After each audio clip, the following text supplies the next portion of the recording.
장애 예술인 창작물 우선 구매 제도의 새로운 도약과 미래 발전 방향을 위하말로 긴급한 장애 예술인들에게는 어쩌면 절실한 간담회가 되겠습니다. 그래서 오늘 간담회를 마련해 주신 김혜지 의원님께 정말로 감사를 드리고요. 김혜지 의원님도 그 장애 예술인의 한 사람으로서 우리 장애인들의 삶이, 장애 예술인들의 삶이 얼마나 퍽퍽한지에 대한 이런 내용들을 너무나도 잘 알고 계시기에 우리 장애 예술인들이 참 다행이었다 라는 말들을 현장에서 많이 듣고 있습니다. 이로 인해 장애 예술인들에게 장애 예술인 지원법이 얼마나 절실했고, 더불어서 이 법률이 단순히 선언적인 의미에서의 법률이 아니라 실효성 있는 법률이 되어야 된다라는 것, 이 또한 김혜지 의원님이 책임감을 갖고 있을 것이라고 생각이 듭니다. 굳이 지적을 하지 않더라도 다 아시는 내용이고, 또 오늘 간담회를 하는 이유에 대해서 김혜지 의원실에서 밝힌 내용을 다시 한번 제가 정리를 좀 해보자면, 지난 2022년 9월 27일 날 장애예술인 문화예술활동시설에 관한 법률이 개정이 되어서 지금으로부터 5일 후입니다. 5일 후 3월 28일부터 시행에 들어가겠습니다. 그 개정된 내용에 따르게 되면 장애예술인이 생산한 창작물에 대해서 홍보와 유통에 대한 활성화, 이런 기본 계획을 이 법률에 명시를 하고 있고요. 장애예술인 창작물 우선 구매에 필요한 조치, 공공기관의 범위, 창작물의 종류, 우선 구매 조치에 대한 필요한 사항들을 대통령령으로 정했다는 이런 내용들이 신설되어 있습니다. 그러나 5일 후면 시행되는 이 장애 예술인들의 창작물, 다시 말해서 장애 화가가 그린 작품, 그림, 장애 시인이 쓴 시집, 그리고 장애인 가수나 연극 공연하시는 분들이 공연하는 경우 어떻게 구매되고 어떻게 판매되어야 하는지에 대한 정보가 우리에게 너무나도 아는 정보가 없다라는 것입니다. 뿐만 아니라 내가 장애 예술인 그 대상자에 포함되는가? 라는 궁금증들도 사실 현장에서 많이 있습니다. 그래서 오늘 김혜지 의원님, 국회의원님께서 장애 예술인들의 창작물 우선 구매 제도에 대한 어떤 안정적인 이런 시행 방안을 위해서 현장의 목소리를 듣고 싶어서 이런 자리를 마련했다, 이렇게 밝혔습니다. 따라서 오늘 주제를 발제를 해주신 이 여러분들이나 또 토론으로 참석해 주신 분, 그리고 관심을 가지고 이곳을 찾아주신 여러분들의 기탄 없는 조언들이 필요하다 싶습니다. 그러면 오늘 간담회를 위해서 발제하시는 분, 토론하시는 분들 앞에서 소개를 다 하셨기 때문에 바로 발제하는 순서로 들어가도록 하겠습니다. 참고적으로 오늘 간담회에 발제하는 분은 앞서도 잠깐 언급을 했습니다만은 발제하시는 분은 15분 시간 드리겠고, 토론자들은 10분 내외로 시간을 할애해 드리겠습니다. 가급적 시간 엄수해 주시기를 당부드리고요. 초청된 이런 토론이 종료가 되면 분야별 욕구가 굉장히 다양한데, 오늘 플라에 참석해 주신 여러분들에게도 기회를 드려서 발언할 수 있는 기회를 충분히 드리고자 합니다. 기대를 해주시기 바라겠고요. 그럼 순서에 따라서 우리 방기 회장님의 첫 번째 발제 들어보도록 하겠습니다. 발제 제목은 장애 예술인 증명 제도가 필요하다입니다. 그럼 마이크를 우리 방기 회장님께 드립니다. 네, 안녕하십니까. 한국장애예술인협회 강기입니다. 장애예술인 증명제도가 필요하다 하고 장애예술인 창작물 우선구매 제도하고 무슨 관계가 있을까 궁금하실 텐데요. 바로 장애인 우선구매 제도가 누가 대상으로 되느냐, 요거를 설명하기 위해서입니다. 지금 이 자리에는 기자분들도 방문하 계시고요. 그리고 이 자리에 오고 싶어 하시는 분들이 무척 많았습니다. 거기 어떻게 해야 하느냐, 이런 질문을 많이 받았는데 내가 오늘 나온 내용은 충분히 공유해 드리겠다고 그렇게 밝혔습니다. 자, 얼마 전에 경기도에서 예술인 기회소득으로 연 150만 원을 주겠다, 이런 발표가 있었어요. 이거는 사전 사후에 어떤 문건조차 없이 그냥 무조건 한 달에 얼마씩 해서 150만 원을 연 150만 원을 주겠다는 건데, 그때 대상이 뭐냐면 단 예술인 증명 제도에 등록한 사람 이렇게 돼 있습니다. 그래서 모든 제도는 그 증명이 필요합니다. 그렇다면 장애예술인들은 무슨 증명이 필요할까요? 우선 장애인이라는 증명이 필요하겠죠. 근데 그거는 이미 장애인 등록들을 다 하셨어요. 장애인 등록은 1987년부터 이루어졌기 때문에 안 하신 분들이 없을 만큼 서로 다 하셨습니다. 자, 그렇다면 예술인 등록은 언제부터 이루어졌느냐? 예술인 등록은 2012년에 예술인 복지법이 만들어지면서 이미 등록들을 했어요. 자, 그렇다면 우리는 공통분모를 찾아야 되죠. 장애인이면서 예술인이어야 됩니다. 그죠? 아주 간단하다고 저는 생각합니다. 그래서 제가 2018년도에 장애인 예술인 수첩을 만들면서 보니까 굉장히 많은 분들이 계신데 이분들은 예술인 증명을 안 하신 거예요. 그래서 그 당시 한 500여 명 분들한테 제가 직접 전화를 해서 꼭 오셔서 등록을 해라 그랬어요. 그때 김혜지 의원님도 오셔서 등록을 하셨어요. 네? 그리고 황영태 선생님도 그때 처음 하셨어요. 그리고 내가 이성대 박사한테 전화를 했더니 가지는 않고 내가 온라인으로 우리 챔버한테 다 얘기하게 내가 하셨어요. 그렇게 해서 한 명 한 명 한 것이 그 당시 120명이었습니다. 근데 현재 3,000여 명에 이르러요. 얼마나 억수로 많이 늘었습니까? 그러니까 내가 항상 여기 문화부도 계시지만 도대체 장애예술인들이 몇 명이냐?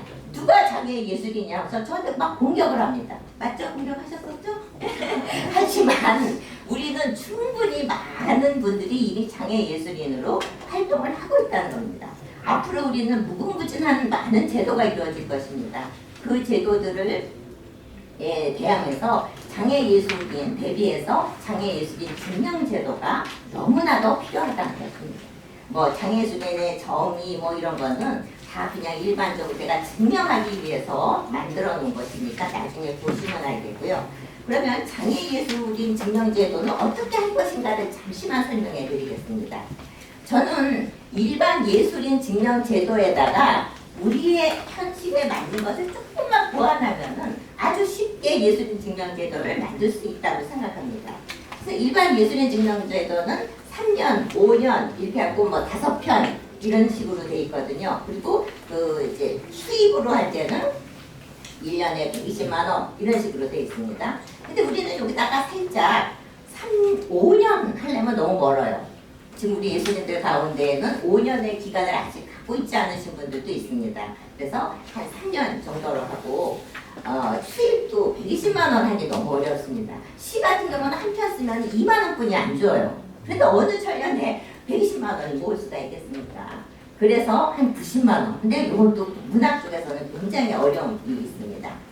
그 다음에 예술인 증명제도에도 기준에 활동을 하시는 분들이 있어요. 70세 이상이어서 원로 예술인. 우리도 원로가 많습니다. 저도 원로에 속합니다. 이제는 아직 70은 안 됐습니다만 곧 될 거예요. 그러면은 예술인 증명제도에서 나는 배제되느냐? 그러면 안 되잖아요. 그래서 원로 분들을 위한 원로 장애예술인 제도. 그 다음에 경력 단절. 중간에 아프거나 막 이래서 경력이 단절되신 분들. 그 다음에 일반 예술인 증명제도에는 없지만 우리는 포함시켜야 되는 것이 18세 미만입니다. 아주 천재적인 어린 청소년들이 굉장히 많아요. 뭐 초등학교 1, 2학년 학생들도 많거든요. 그래서 그런 제도를 둬야 되겠다. 그 다음에 우리 장애예술인들이 뭘 얘기하냐면은 왜 맨날 5년마다 다시 재등록을 하라고 하느냐. 우리는 그냥 원샷으로 가면 어떠냐 해서 이것도 한번 제안해 볼만 하지 않는가 이런 생각을 해봅니다. 그래서 지금으로서는 진짜 연구가 필요한데요. 연구 질문 1은 현행 예술인 증명제도를 이용할 때 무엇이 걸림돌이었느냐. 그 다음에 두 번째 질문은 일반 현행 예술인 제도에서 무엇을 삭제할 것이냐. 세 번째는 현행 예술인 제도에서 무엇을 추가할 것이냐. 그 다음에 현행 예술인 증명제도하고 장애인 등록제도하고 어떻게 연계를 시킬 것이냐. 이런 연구만 하면은 우리는 충분히 아주 멋진 장애예술인 증명제도를 마련할 수 있으리라고 생각이 듭니다.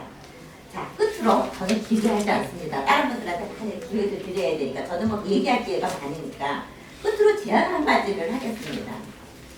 자, 2007년도에 장애인 선수들이 지금 우리 황양 선생님은 선수였었어요 예전에. 그랬는데 장애인 선수들은 굉장히 파이팅이 큽니다. 그래서 그 당시 장애인 선수는 보건복지부 소속이었어요. 근데 이 사람들이 뭐라고 그러냐면은 아니다 우리는 무덤으로 가겠다 해서 지금 여기도 나와 계시지만은 개발원에 있는 돈을 달라는 거예요. 저는 그 뭐냐면 그게 올림픽 끝나고 남은 종잣돈으로 만든 거거든요. 거기서 70%의 돈을 가지고 가셨어요. 우리가 100억으로 시작했는데 70억을 갖고 문학으로 가셨어요. 그래서 2007년도에 장애인 체육과가 만들어집니다. 그리고 2009년도에는 이제 문화에 대한 욕구가 많아지니까 그러면은 장애인 문화예술은 어디서 담당할 거냐? 그래서 그때는 유인천 장관이었는데 그때 문화를 넣어서 장애인 문화체육과가 됐습니다. 그런데 2012년도에 여기 우리 김영희 사장님이 계시는 센터를 건립하려고 하는데 체육과에서는 다 걸리는 거예요. 아무것도 할 수가 없는 거예요. 그때 제가 마침 조금 높은 자리에 있었습니다. 그래서 제가 뭘 했었냐면은 이 센터를 건립하기 위한 예산도 마련하고 뭐 이렇게 하려다 보니까 도저히 체육국에서는 안 된다. 그래서 예술국으로 옮겼습니다. 그래서 지금 예술정책과에 우리가 소속돼 있습니다. 근데 지금 여기 사무관님 나와 계시지만 사무관 1명, 주무관 1명 이렇게 2명이 담당하고 있습니다. 지금 사업이 엄청 많아졌는데 이 2분이 담당하시다가 과로 사실까봐 제가 걱정됩니다.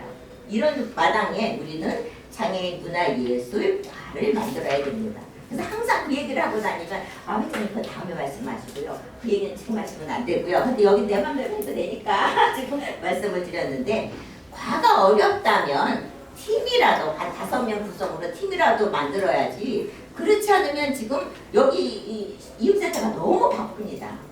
그 다음에 이 모든 것들을 다 운영할 수 없는 그런 마당에 해서 포화 상태가 돼버리고 말면 번아웃이 돼버리고 말 거예요. 그래서 정말 장애인 문화예술이 발전하기 위해서는 문화부에 팀이든 과든이 빨리 설치되어야 이 정책들이 동맥경화가 생기지 않고 유난하게 시스템적으로 움직일 수 있지 않을까 하는 생각이 들어서 저는 정말 이 증명제도는 반드시 만들어질 수밖에 없어요. 그런데 이 팀이 좀 빨리 구성됐으면 좋겠다 하는 바람을 가져옵니다. 이상입니다. 정말 감사를 드립니다. 7분을 앞당겨 주셨는데 그 7분 타임을 우리 플로어에게 드리도록 하겠습니다. 강계희 회장님께서는 장애예술인 증명제도가 필요하다고 말씀하시면서 장애예술인들의 자격 기준에 대해서 아주 구체적으로 좀 제안을 해주셨습니다. 3년, 5년, 5편, 90만 원, 그 외에 뭐 18세 이하라든가 이런 부분들 말씀해 주셨는데요. 이 자리에 이은복 정책과장님 참석해 주셨는데 굳이 말씀 안 드려도 숙제같이 아마 가슴팍에 묻어 있을 것이라고 생각이 듭니다. 아주 기대를 해보고요. 뭐 그 외에도 장애인 문화학과 과가 아니면 팀 구성이라도 해서 이러한 그러니까 우리 이 법률이 신설됐는데 이 법률이 구체적으로 실효성 있는 법률로 사실은 발효되기 위해서는 이러한 구체적인 뒷 정책의 어떤 인프라가 구성이 돼야 되는 거죠. 네, 기대를 해 보겠습니다. 감사드리고요. 다음은 두 번째 발제는 기존의 우선 구매 제도의 현황과 시사점에 대해서 한번 다른 장애인 제품들이 우리 우선 구매 제도를 계속 하고 있죠. 다른 제품에 대해서. 그래서 장애인 개발원의 강세은 팀장님 말씀해 주시겠습니다. 네. 네, 안녕하십니까. 저는 한국장애인개발원 우선구매심사팀장 강세윤입니다. 먼저 말씀드리기 앞서서 저희 장애예술인 탐정무 우선구매 제도가 발족한 이 자리에 불러주셔서 정말 영광으로 생각합니다.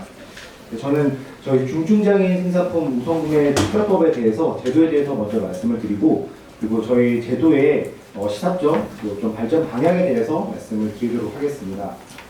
저희 중증장애인 생산품 우선구매 특별법의 목적은 경쟁 고용이 어려운 중증장애인들을 고용하는 직업재활 시설 등의 생산품에 대해서 우선구매를 지원함으로써 중증장애인 일자리 창출 및 직업재활을 돕고 국민경제 발전에 발전에 기여함을 목적으로 하고 있습니다. 그리고 중증장애 생산품 우선구매 특별법을 법적 근거로 하고 있고요. 저희 특별법에는 중증장애 생산품 우선구매 목표 비율은 공공기관별 총 구매 저희 생산품에 대해서는 공사를 제외한 제품과 노무 영역 등의 서비스에 대해서만 생산품으로 인정하고 있습니다. 총 구매액의 1% 이상을 의무적으로 구매하도록 법에 규정해 놓고 있습니다.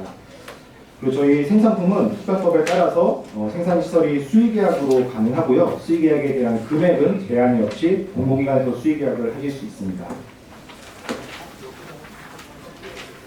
저희 제도의 추진 측에는 보건복지부에서 총괄적으로 관리하고 있으며 업무 수행 기관인 한국장애인개발원에서 업무 지원을 하고 있습니다. 그리고 중증장애인 생산품 생산시설에서 중증장애인들을 고용하고 생산품을 생산하며 공공기관이 이를 구매함으로써 제도가 운영이 되고 있습니다. 사업의 주요 내용을 간략하게 말씀을 드리면 중증장애인 생산품 우선구매 제도에 대한 정책 부분, 그 다음에 생산시설의 지정과 사후관리에 대한 심사 부분이 있고요. 그 다음에 생산품에 대한 계획 대행과 마케팅 등의 판매 촉진 업무를 진행하고 있습니다. 저희 한국장애인개발원 업무 수행 기관에 대해서 간략하게 좀 말씀을 드리도록 하겠습니다. 한국장애인개발원은 장애인복지법을 근거로 1989년에 설립된 공공기관입니다. 우선구매 사업은 우선구매 지원부에서 총괄적으로 담당하고 있으며 저희 우선구매 지원부에서는 3개의 팀이 지금 마련되어 있습니다. 그래서 사업은 26명의 정원으로 사업을 진행하고 있습니다. 우선구매 대상 공공기관으로는 저희는 특별법에 판로지원법에 따른 공공기관을 우선구매 대상기관으로 설정해 두고 있습니다. 그래서 23년 3월 기준으로 우선구매 대상 기관 수는 1039개소가 대상으로 되어 있습니다. 다음으로는 중증장애 생산품에 대해서 조금 소개를 드리도록 하겠습니다. 중증장애 생산품 생산시설로서 지정되기 위해서는 장애인복지법에 따른 장애인직업재활시설과 장애인복지단체 그리고 정신건강복지법에 따른 재활훈련 시설이 대상으로 되어 있으며 이 3가지 요건을 갖춘 시설들이 장애인 근로자를 10명 이상 고용을 하고 장애인 고용 비율을 70% 이상 그 다음에 중증장애인 고용 비율을 60% 이상 그리고 장애인들의 생산 참여가 50% 이상인 상황에서 공장과 설비, 공정, 인허가들을 획득하여 설비를 가동하고 직접 생산을 하는 것이 확인이 되었을 때 생산시설로 지정이 될 수 있습니다.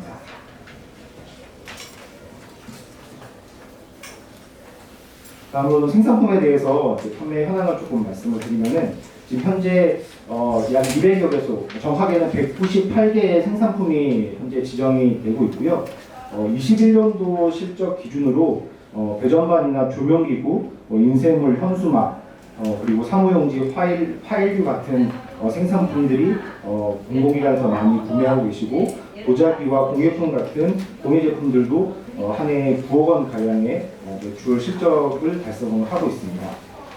공공기관들의 구매 현황을 좀 말씀을 드리면은 저희 제도는 08년도에 시행이 되어서 처음에는 1,300억 원의 매출을 달성했습니다.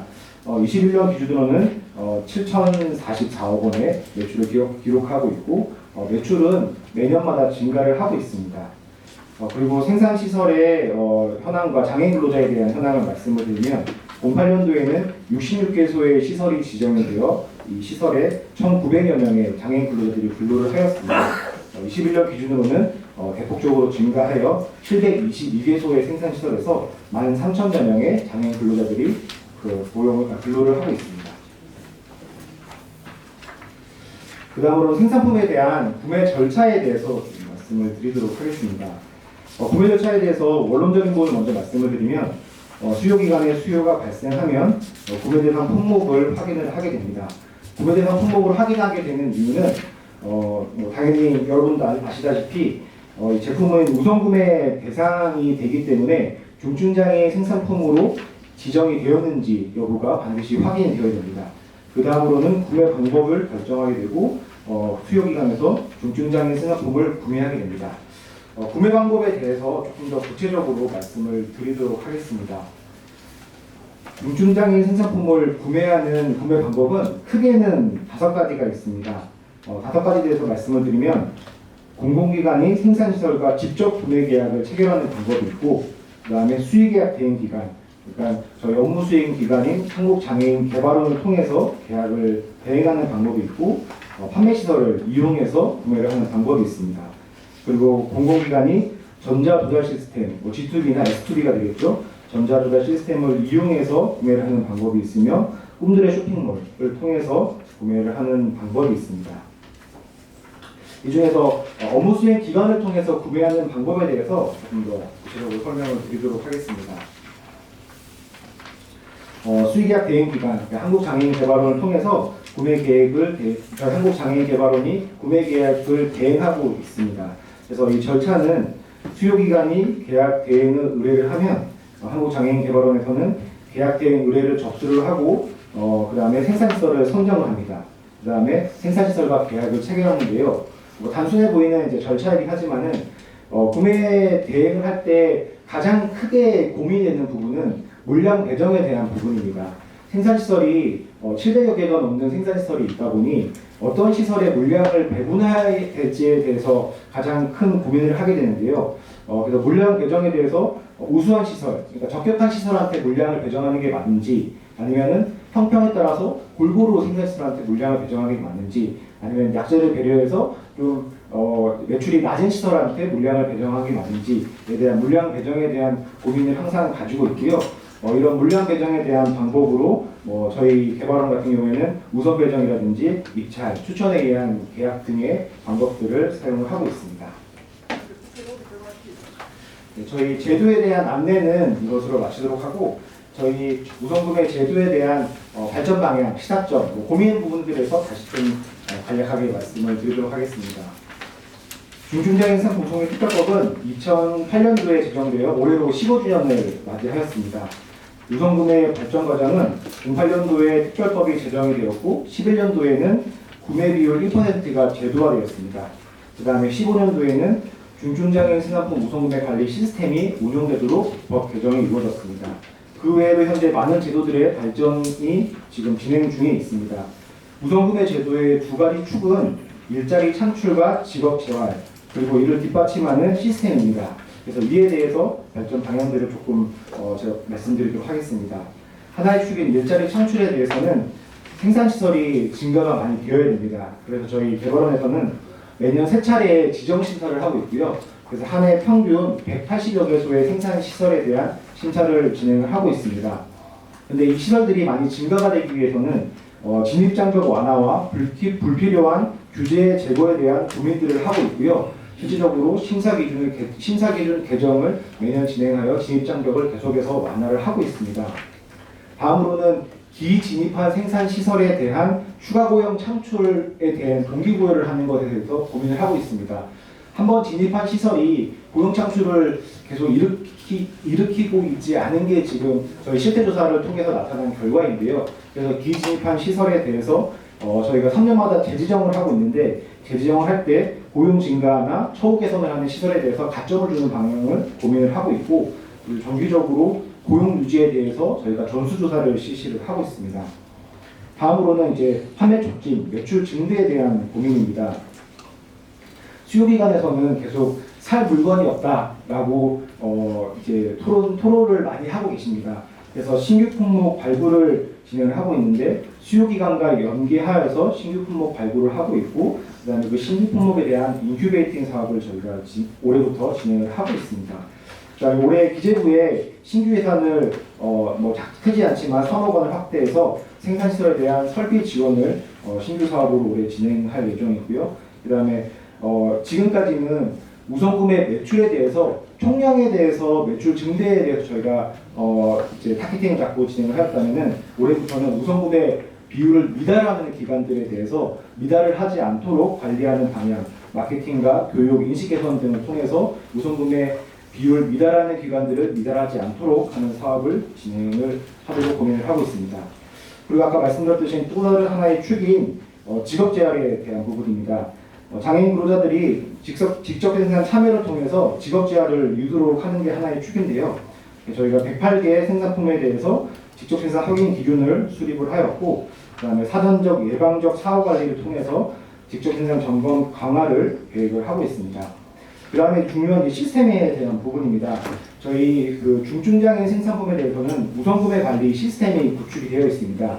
여기 시스템에는 우선구매에 관련된 모든 정보들이 지금 집약이 되어 있는데요. 생산시설에 대한 현황, 공공기관에 대한 현황, 그 다음에 생산시설이 이 시스템을 통해서 지정 신청하고 교육을 신청하고, 그 다음에 실적을 등록하면 공공기관들이 실적을 승인하고, 그 다음에 쇼핑몰을 통해서 판매가 이루어지고 있습니다. 이 시스템에 대한 고민사항은 클라이언트들, 생산시설과 공공기관들인 클라이언트들이 이용 편의성을 증대하는 방안에 대해서 지금 많이 고민을 하고 있고, 그 다음에 이 지갑된 정보를 생산시설들이 정보를 잘 활용해서 매출 증대를 어떻게 할 수 있게끔 할 수 있냐라는 고민이 좀 많이 있습니다. 그 다음에 공공기관들이 생산시설들은 저희 시스템에 아무래도 많이 들어와서 이용을 할 수밖에 없는데요. 어떻게 하면 공공기관 담당자들이 이 시스템을 많이 활용할 수 있게끔 하냐에 대한 많은 고민들을 하고 있고, 이 고민에 저희 하고자 하는 사업 중에 하나가 작년부터 계약 체결 시스템을 신규로 구축을 하였습니다.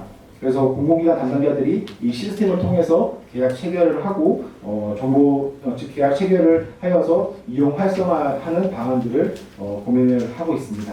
네, 이것으로 발표를 마치도록 하겠습니다. 네, 고맙습니다. 역시 우리 방태 팀장님께서 3분을 절감을 해주셨습니다. 우리가 이제 장애 생산품 우선 구매 제도로 인해서 어떤 시사점, 이 장애 예술인의 창작물의 어떤 시사점을 찾아보기 위해서 우리 방 팀장님을 모셨는데요. 사실은 우리 생산품하고 예술인들의 창작물하고는 성격이 너무 다르죠. 장애인 생산품의 경우에 대부분 회사에서 이렇게 취급하는 물건이고, 회사가 또 그 판매를 책임져야 되는 뭐 이런 것들도 있는데, 장애 예술인들은 지금 대부분 뭐 각 개인들로 구성되어 있는데, 그래서 이제 우선 구매 제도를 어떻게 우리 장애 예술인들이 활용할 수 있을까? 이 우선 구매 제도와 갖고 어떻게 활용 가능할까? 이 시사점을 찾아야 하는 것이 오늘 간담회 어쩌면 핵심일 수도 있겠습니다. 그래서 이제 세 번째 발표가 기대가 되는데요. 장애 예술인의 창작물 우선 구매 제도에 대해서 지금 현재 우리 장문원에서 준비 상황, 준비 현황 이렇게 준비를 하고 있는 것 같습니다. 장문원 여윤덕 사무국장님 오셨는데요. 사무국장님, 우리 장애계에서 이렇게 얼굴 내민 것이 거의 뭐 이렇게 생소할 듯한데 인사하시고 발제하셨으면 좋겠습니다. 네, 여윤덕 사무국장님 모십니다. 네, 저는 한국장애인문화예술원 사무국장들과 부장님께서 말씀 주신 것처럼 저는 지난 작년 12월에 한국장애인문화예술원에 입사를 해서 이제 뭐 3개월 남짓밖에 안 된 아직 뭐 새내기라고 할 수 있습니다. 앞으로 많은 판단을 부탁드리겠습니다. 저희는 장애예술인 창작물 우선 구매 제도 3월 28일부터 법 시행을 앞두고 저희는 그 우선 구매 중개 업무를 문체부로부터 이제 업무 위탁을 받아서 직접 수행하는 기관으로서 그동안 저희가 준비해온 상황, 그리고 또 앞으로 좀 더 보완해야 될 사항, 그런 걸 중심으로 말씀을 드리겠습니다. 먼저 자료를 보시면서 저도 말씀을 좀 드리겠습니다. 제도 개요 부분은 지금 이 자리에 계신 분들께서 너무나 잘 알고 계시기 때문에 뭐 법적 근거, 우리 김 의원님께서 해주신 장애예술인 지원법, 그리고 지금 문체부에서 곧 이제 공포를 앞두고 있는 그에 따른 시행령, 그리고 또 장애예술인 창작물 우선 구매 고시, 이 부분을 이제 근거로 해서 여기 시행령에 규정된 대상 창작물은 공예문화산업지원법에 따른 공예품, 그리고 공연법에 따른 공연, 그 외 회화, 조각, 사진, 서예, 벽화, 미디어 등 미술품 뭐 이렇게 규정되어 있습니다. 그래서 사실 지금 뭐 우리 장애예술계에서 여러 예술 장르를 나누는 그 부분하고는 일치하는 부분도 있고 아닌 부분도 있습니다만 어쨌든 저희는 이제 그 시행령에 이렇게 규정이 되어 있는 이 틀 내에서 저희들은 일을 하고 있습니다. 다음 기본적인 업무 체계도를 살펴보신다면 중증장애인 생산품 우선 구매랑 거의 좀 흡사한 구조라고 할 수 있겠습니다. 크게 4개 그룹으로 이렇게 연관되어 있다고 볼 수 있겠습니다. 맨 먼저 문체부에서 주무부처로서 우선 구매법 제도 그리고 우선 구매 이 업무에 대한 총괄적인 관리를 하고 계시고 그게 업무 위탁을 받은 저희 장애인은 중개 업무를 주로 담당하는 기관으로서 창작물의 확인 그리고 공공기관에서 쉽게 구매할 수 있도록 홍보 그다음에 우리 장애예술인들의 판매와 공공기관의 구매를 중간에서 이렇게 원활하게 이루어지도록 지원하는 역할 그리고 이것들이 거래가 이루어질 수 있는 좀 전에 중증장애인 생산품처럼 꿈들의 쇼핑몰 같은 장애예술인 창작물의 유통 플랫폼 이것을 운영하는 업무를 주로 하게 됩니다. 그리고 주로 구매청인데요. 이 공공기관에서는 구매자로서 장애예술인 창작물에 대해서 구매 지원을 저희 쪽에도 요청할 수도 있고 바로 장애예술인 즉 판매자에게 바로 주문과 계약을 할 수도 있고 그 다음에 또 구매한 실적은 최종 인여도 1월 말까지는 문체부 물론 이 실행 업무는 저희 장문원에서 실질적인 업무는 하겠습니다만 각 공공기관에서 문체부에다가 연간 구매한 실적을 이렇게 제출하도록 이렇게 되겠습니다. 그리고 이제 우리 장애예술인 또 장애예술인 단체까지 포함해서 이 판매자 그룹인데요. 이 그룹들은 내 창작물이 장애예술인 창작물에 해당되는 창작물이라는 확인 신청, 그리고 그렇게 확인받은 물건에 대해서 공공기관에 구매 요청이 들어오면 계약하고 판매, 배송하는 이런 판매 활동을 이제 주로 하게 되겠습니다. 이런 부분에서 또 개인도 있고 단체도 있고 또 개인도 어느 정도 이 판매 활동을 원활하게 할 수 있는 분들도 있지만 이런 부분들이 내가 창작물은 있지만 이런 판매 활동까지 원활하지는 못한 분들도 많으시리라고 생각됩니다. 그것이 아마 가장 중증장애인 생산품하고 본질적인 차이라고 보는데요. 앞서 말씀드린 중증장애인 생산품은 최소한 다 기업체입니다. 기업체다 보니까 판매나 홍보나 배송이나 이런 부분들이 유기적으로 이루어질 수 있는 체계가 다 갖춰져 있다면 우리 장애 예술인 창작물은 개인도 있고 원활한 판매에 역량을 갖춘 분도 있고 그렇지 못한 분도 있고 또한 내가 소속된 회원으로 있는 그 단체를 통해서 하시게 되는 이런 경우도 많지 않을까 굉장히 다양한 그룹이 혼재되어 있다고 그렇게 생각합니다. 그러다 보니 그런 부분에 대해서 저희 장문원에서도 어떤 지원을 할 수 있는지 이런 부분으로 앞으로 더 이제 세세하게 준비를 해야 될 것 같습니다. 그 다음에 이 우선 구매 제도와 관련한 관계자 내지 관계 기관을 저희가 한번 추산을 했습니다. 먼저 그 장애 예술인 당사자라고 할 수 있죠. 장애 예술인은 정확하게는 어렵습니다만 저희가 21년 실태조사 결과를 보면 총 7,095명으로 이렇게 파악하고 있습니다.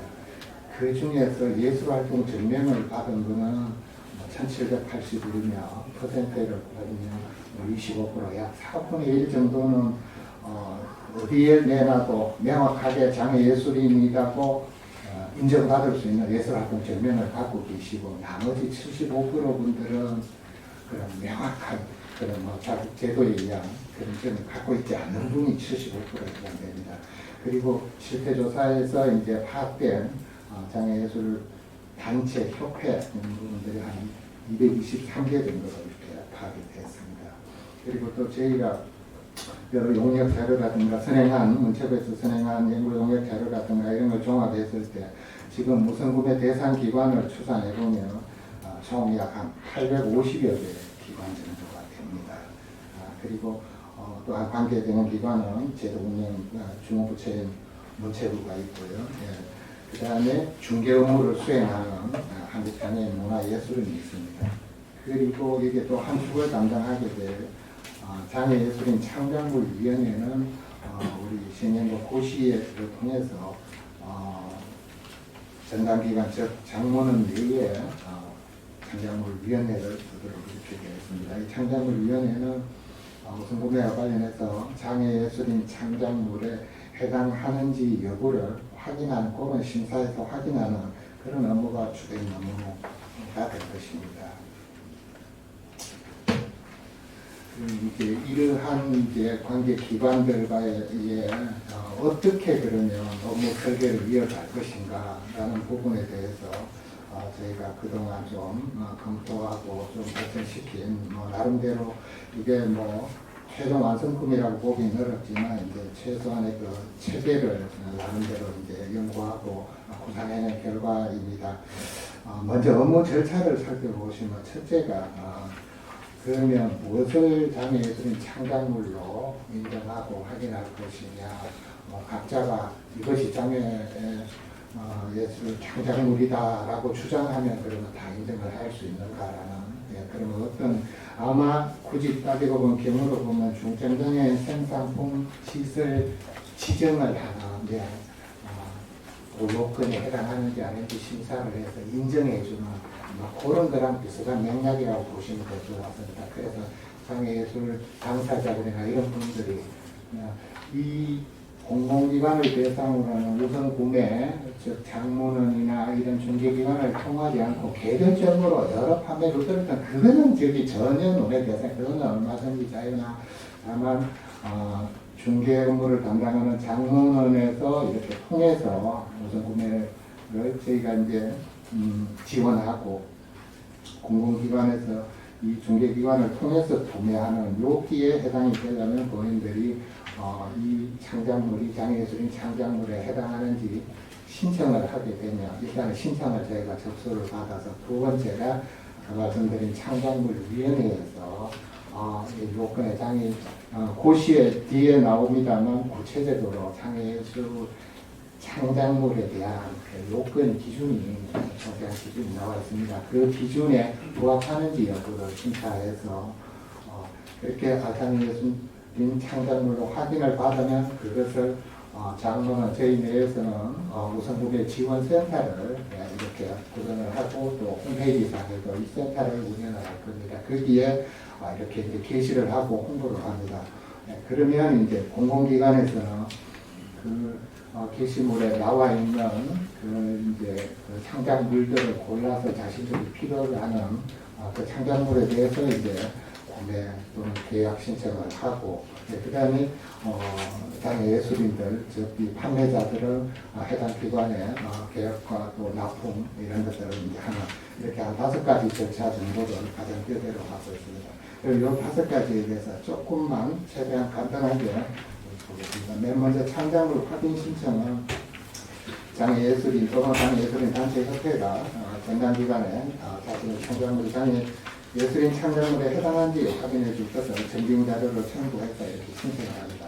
첫째 그 신청인 유형도 보면 장애예술인이 순수한 개인 자격으로 신청하시는 경우도 있을 테고 예를 들면 공연예술단 같은 데는 그 단체 자체가 창작자로서 신청을 할 수도 있을 테고 또는 개인이 그런 신청을 하기가 굉장히 어려운 분들은 자신이 속해 있는 협회나 단체를 통해서 그 위임을 해서 그 단체가 대리해서 신청하는 이런 경우로 나눠볼 수 있다고 저희는 설계를 했습니다. 그 다음에 창작물 유형도 좀 더 구체적으로 미술품도 좀 더 세분화하고 공연 분야도 그렇고 그외 창작물도 공예품과 기타로 이렇게 해서 총 지금 현재 16개 분야로 이렇게 세분화했는데요.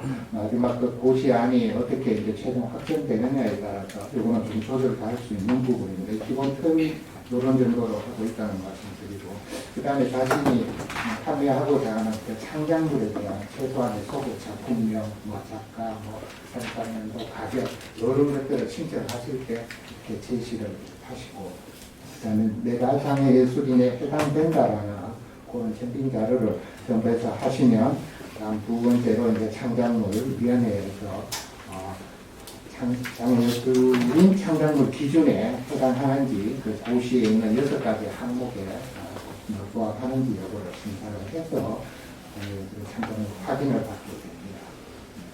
그다음에 여기서 조금 어려운 부분들이 보면 창작물 자체를 심사하는 구조는 아니고 이분이 장애예술인에 해당하느냐 안 하느냐 이렇게 보면 그 심사가 주를 이룰 것입니다. 이렇게 보면 지금 우리 국가 시행령에 나와 있는 장애예술인의 그 범위에 대해서는 예술인 복지법이 정하고 있는 예술활동 증명을 받은 분은 그다음에 저작권법이나 제작물이나 저작물 증빙 자료가 있는 분, 그다음에 창작 시연, 기술 지원 등의 문화예술 활동으로 얻은 소득이 있는 분, 그다음 네 번째가 그 밖에 이 준하는 문화예술 활동이 없다고 문체부 장관이 인정하는 사람 이렇게 되어 있다 보니까 다소 이게 딱 부러지지 않는 명확하지 않기 때문에 주로 이게 장애예술 활동으로 인한 소득이 어떤 부분을 제시하고 이것이 장애예술로 얻어진 소득이고 적정한 수준이 됐느냐 안 됐느냐는 이런 여부들을 창작물위원회에서 주로 심의하게 되지 않을까 생각합니다. 네, 그 다음 세 번째는 이렇게 창작물위원회에 확인을 받은 그 창작물에 대해서는 좀 전에 말씀드린 것처럼 우선에는 저희 유통 플랫폼이 갖추어지기 전까지는 저희 장로원 홈페이지를 좀 개조를 해서 거기에 우선구매 지원센터를 만듭니다. 그 우선구매 지원센터에다가 홈페이지 게시 예시라고 되어 있는데 이런 형태로 최소한 작품을 소개하는 이 리스트들을 올리고 또 저희가 구현은 이렇게 할 건데 이 작품을 클릭하면 좀 더 개별 작품에 대한 세부적인 사항들이 이렇게 다 2단계로 펼쳐지는 그래서 공공기관에서 이걸 보고 작품을 선택할 수 있고 또는 좀 부족하다거나 정보라든가 견적을 추가적인 걸 더 받고 싶으면 바로 장문원이나 해당 창작물 판매자에게 연락하는 이런 시스템으로 하려고 합니다. 그다음 이렇게 되면 네 번째는 이제 픽스가 되면 공공기관에서 계약이나 납품 요청을 하게 될 것이고요. 판매자는 다섯 번째, 판매자는 이제 납품을 하고 배송을 하고 대금을 수령하는 이런 구조로 저희는 설계를 하고 있습니다. 그다음 우선구매 중개업무 시스템 구축입니다. 오늘 말씀드린 바와 같이 이런 장로원 홈페이지를 이용해서 우선구매 지원센터를 운영을 하는데 이것은 4월부터 저희가 바로 이제 준비를 지금 한창 하고 있습니다. 이렇게 되면 우리가 원했던 그런 궁극의 플랫폼은 아니지만 최소한 이 우선구매 지원센터를 통해서 장애예술인들은 창작물 확인 신청을 할 수 있고 공공기관에서는 여기에 나와 있는 작품 목록이나 소개하는 이 내용을 보고 우선 구매를 할 수 있도록 이런 어떻게 보면 임시적인 그런 플랫폼이라고 할 수 있습니다. 이 부분을 저희 홈페이지가 구축을 하고 저희가 이제 궁극에 아까 그 꿈드레처럼 중증장애인의 꿈드레처럼 소위 말하는 그 최종 그 플랫폼은 원래 지금 연구에 착수해서 내년에 구축을 완료해서 저희가 최대한 빨리 해서 내년 한 7월부터는 정말 온라인에서 주문과 계약과 결제까지 다 가능한 그런 시스템을 저희가 지금 현재 국내에 나와 있는 다른 기관에서 하는 것보다 가장 발전된 형태의 그런 플랫폼을 저희는 계획을 하고 있습니다. 하단부에 보시면 미술은행 부분도 있고 그 다음에 중증장애인 생산품 판매하는 꿈들의 쇼핑몰도 있습니다만 저희는 이런 모델들을 참고 삼아서 이보다는 훨씬 더 좀 다양한 기능들을 여기다가 해서 아주 편리한 시스템을 구축할 계획입니다. 다음 저희가 이제 향후 계획입니다. 저희가 지금까지 어떤 기초 어떤 사무의 프로세스를 이제 설계를 했는데요. 이제 이런 해오는 과정에서 좀 더 이 검토나 논의가 필요한 부분을 저희가 한번 생각을 해봤습니다. 뭐니 해서 가장 이게 좀 어려운 부분이 장애예술인에 대한 어떤 세부 기준 또는 그것을 입증할 수 있는 증빙자료, 정형화된 증빙자료가 이거 좀 많이 좀 분명하지 않다는 부분입니다. 그래서 이 부분에 대한 아까 우리 방기 대표님께서 말씀해 주신 그런 장애예술인 증명제도 정말 저희는 뭐 그런 게 대환영입니다. 만약에 그런 장애예술인 정명제도가 거기에 정명을 받은 분은 그 정명증 하나로 장애예술인으로 인정받고 하는 뭐 이런 부분이 법제화가 되고 제도화가 된다면 훨씬 더 감명해질 것 같은데요.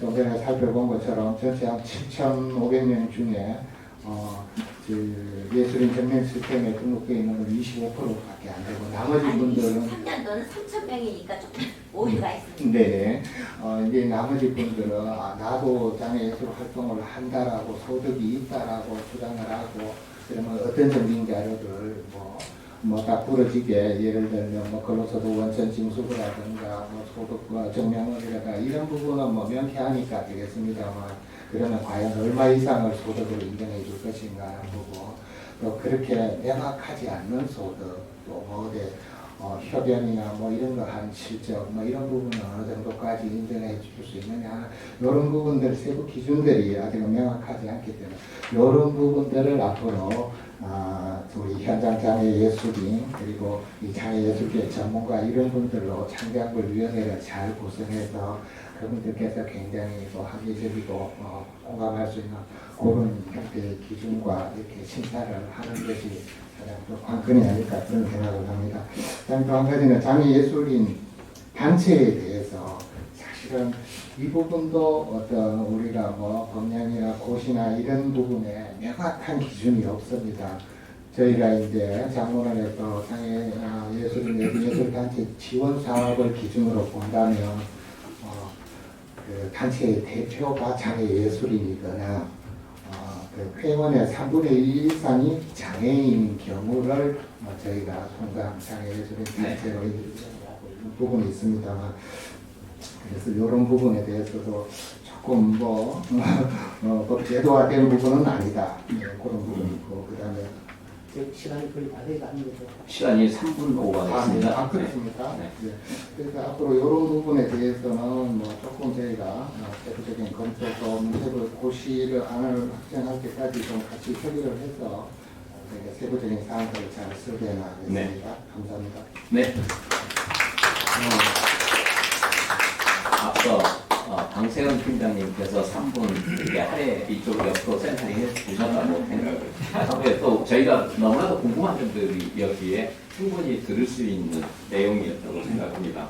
다행히도 이제 4월부터 장문원 홈페이지이긴 합니다만 우선 구매 지원센터를 4월부터 운영을 한다라는 이야기. 장문회의 역할, 중개기관의 역할이든 어떤 것들이든 역할이 굉장히 이제 중요할 텐데 앞서 강세현 팀장이 그 개발원의 우선 구매 제도와 관련해서 근무하는 직원이 26명이라고 하셨던가요?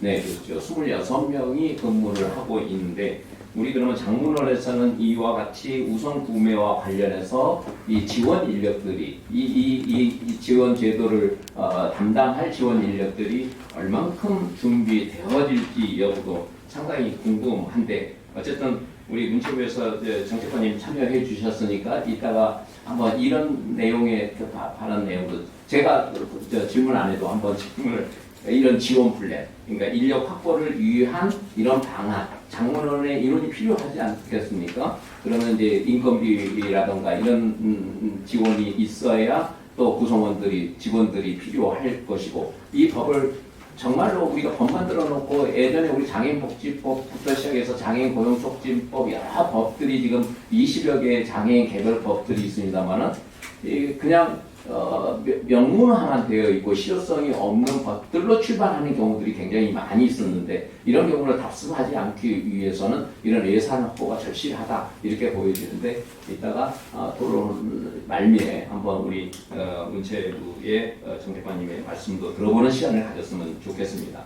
어쨌든 좀 갈 길이 바쁜데 예, 그러면 토론 발제를 모두 마쳤고 세 번의 발제를 마쳤고요. 예, 토론을 이어가도록 하겠습니다.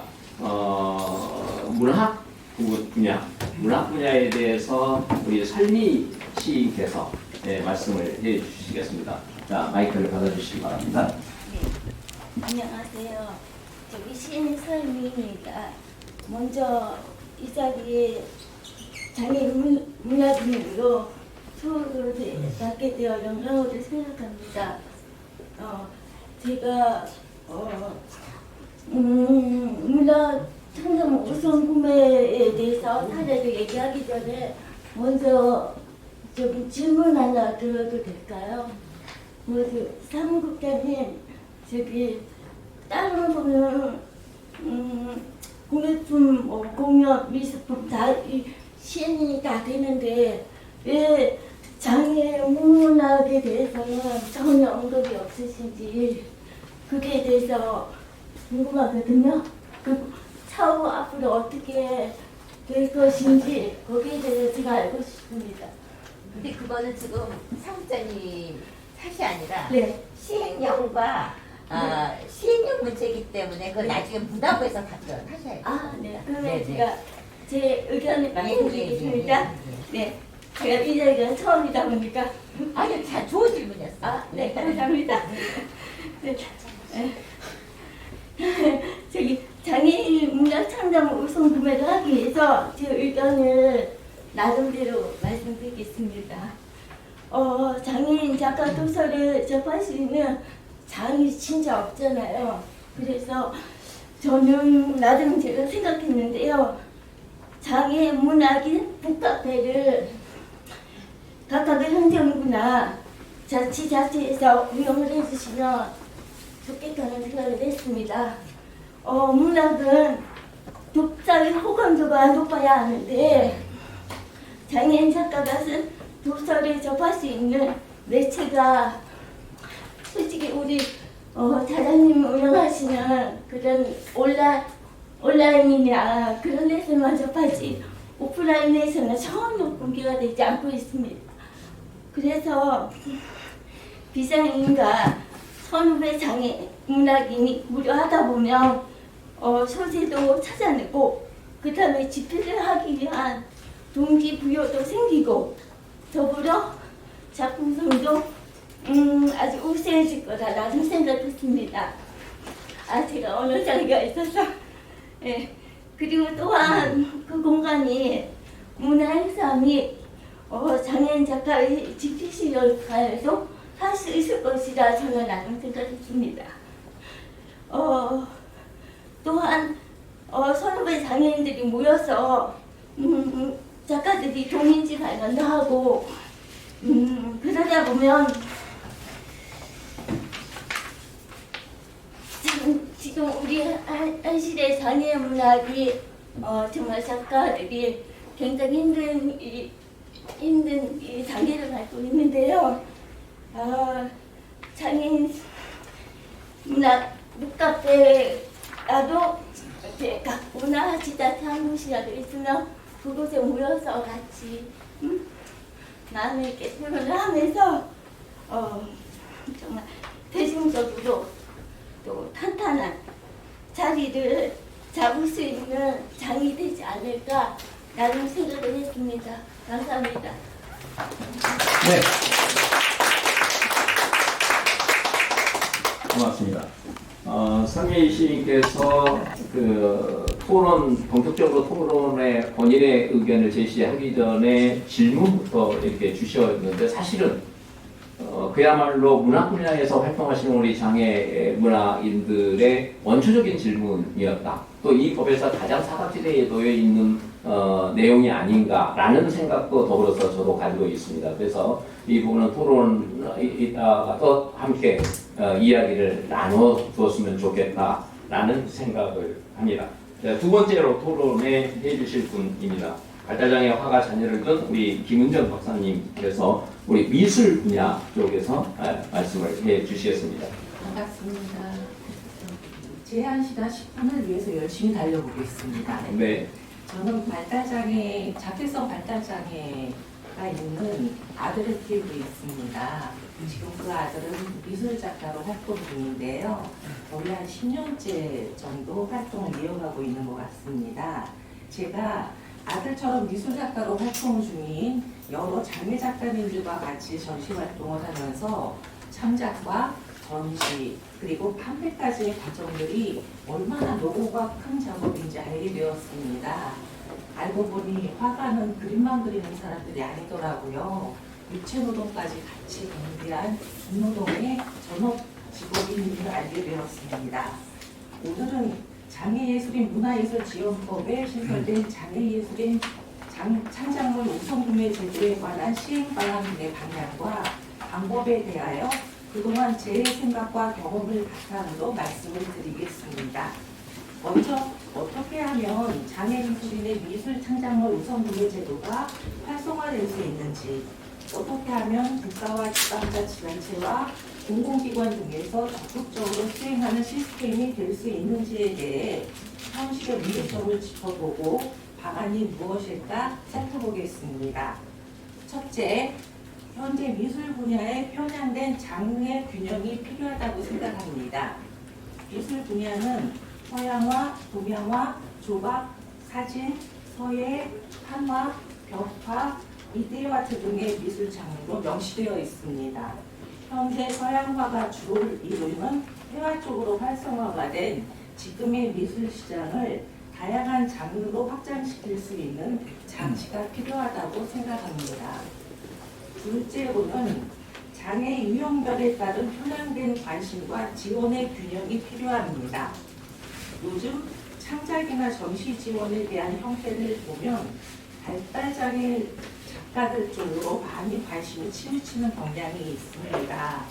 지체장애 작가님들도 역시 많은 활동을 하고 있는 반면 청각장애나 정신장애 등의 다른 장애 작가님들은 어렵게 창작 활동을 이어가고 있는 현실입니다.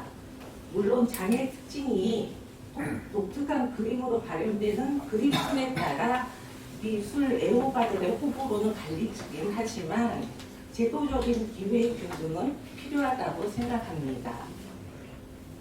셋째, 미술 창작품 유통 중개 플랫폼의 다각화가 필요합니다. 요즘 디지털 기술의 발전으로 온라인 전시나 사이트를 통한 판매 등이 늘어나고 있는데 저는 작가들이 직접 손으로 창작한 창작물이니만큼 직접 작품을 보는 감동은 비할 바가 아니라고 생각합니다. 유통 중개를 위한 갤러리나 전시장에서 실제 작품을 볼 수 있는 공간이 절대적으로 필요하다고 생각합니다. 상시적인 전시를 통해 미술품을 가까이 할 수 있는 문화 향유의 접근성이 필요하고, 좀 더 제가 더 욕심을 내보자면 작가들 당사자성을 중심에 둔 방향으로 조금 방안을 모색해보고 싶습니다. 미술 작가들이 모여 창작 작업을 하는 모습을 볼 수 있는 특화된 거리 조성이 어떨까 제안드립니다. 이 창작 모습을 볼 수 있는 거리가 특화가 되면 우선구매, 제도적인 우선구매와 더불어 상업적, 경제적 저변 확대를 기대할 수 있는 어떤 경제적 활동이 될 것 같고요. 이런 거리 만들 수 있는 거리 조성이 꼭 실현될 수 있는 방안으로 우리 문체부 관계자님들께 고려해 주실사 부탁드리겠습니다. 넷째는 미술 창작품을 판매 형태로만 한정하지 말고 우선 구매라는 의미 속에 작품 렌탈의 형태로도 확장되어야 한다고 생각합니다. 그림을 판매하는 것은 당연히 작가들한테 힘이 되지요.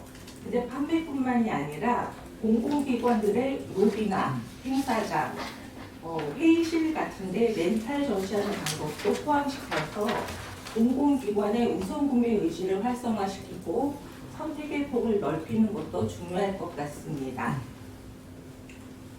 다섯째, 미술작품의 제2 창작물을 제작 지원해야 합니다. 현대미술의 특징은 다양성, 변화, 독특함입니다.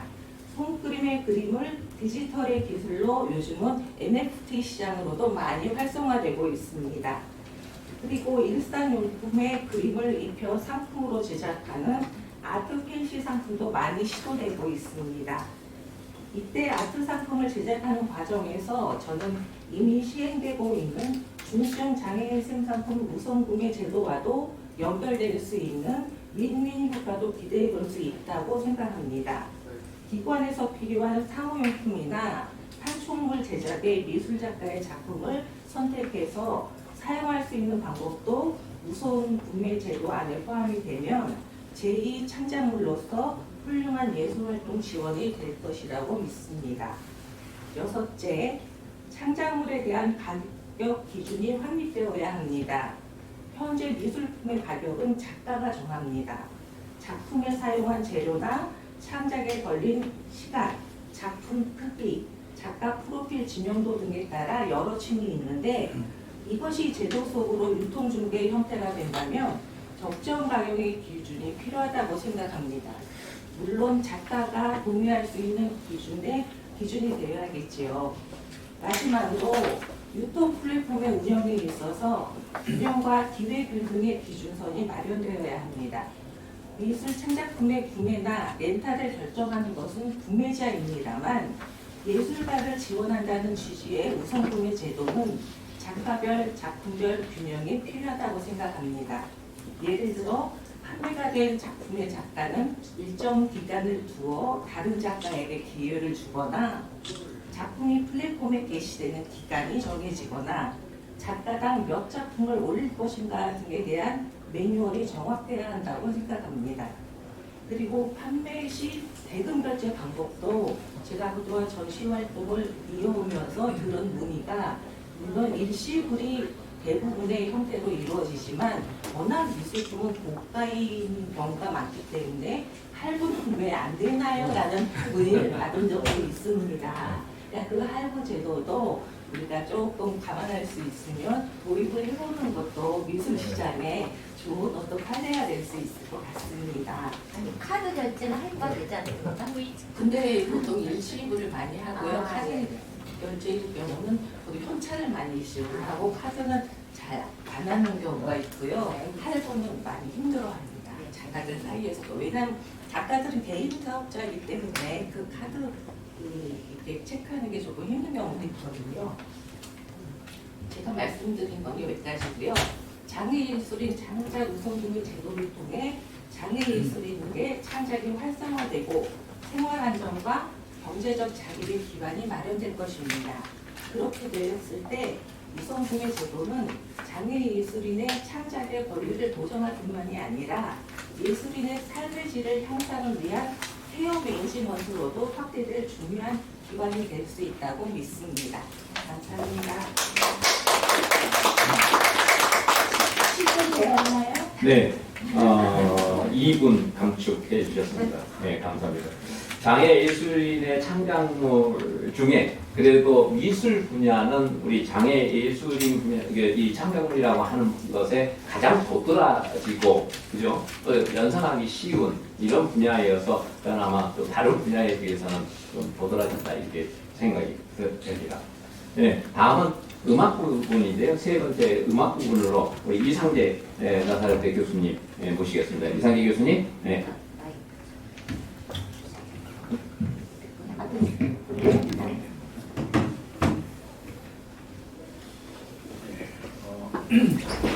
저는 그냥 지금 사실 마이크가 필요 없는데 마이크가 좀 멋있게 되죠. 짧게 그냥 한 두 가지만 얘기하려고 하는데요. 이렇게 그 준비를 많이 해오시고 좋은 내용을 많이 얘기해 주는데 두 가지만 좀 얘기를 하려고요. 일단 법 문제 시행령을 지난번에 한번 얘기를 했는데 이거를 제가 지난번에 간담회 회의 갔을 때 제일 먼저 질문한 게 그거거든요. 이거 안 지키면 어떻게 되냐. 5% 갖고도 벌써 지금 3%로 깎자 1% 이상만 하자 난리가 나는데 이거 안 지키면 어떻게 되냐. 그러니까 뭐 보시니까 지켜야 되지 않겠어요. 안 지키면 벌금을 물리자. 그 고용 촉진 고용 고용 촉진 수단을 맞춰. 그래서 그걸 가지고 장애 예술가들을 위한 어떤 무슨 그 도움을 줄 수 있는 뭐 지원금이라든지 창작 지원금이라든지 아니면 뭐 생계 지원금 같은 거 이런 것들을 좀 마련할 수 있도록 어떤 벌이라 그러면 그렇지만 그렇게 하지 않는 것에 대해서 좀 뭔가 장치가 필요하지 않는가 그런 생각이 개인적으로 좀 들었고요. 그리고 정말 당황스러운 것은 이게 문화 예술에 사용하는 비용의 5%, 뭐 3% 이런 얘기 하는 거거든요. 시 전체에 5%를 장애인한테 주라는 이런 게 아니고 시나 아니면 구나 뭐 하여튼 공공기관에서 사용하는 문화 예술 분야의 그 연간 비용 중에 몇 프로 정도 장애인들에게 장애인 예술을 구매하는데 말 그대로 공연이 됐건 그림이 됐건 뭐 문학 작품이 됐건 미술 작품이 됐건 하여튼 그걸 어떤지 구매하는데 5% 정도 사용해달라. 지금까지 사용해오던 1,000만 원 중에 50만 원만 좀 장애인 거 사주는데 좀 공연이든 뭐든 써달라. 그건데 고시 내기도 전에 벌써 너무 많다. 그러니까 이게 일단 생각이 잘못된 게 뭐냐면 장애인 예술을 구매하는 거는 거저주는 건 줄 알아요. 그게 문제예요. 그게.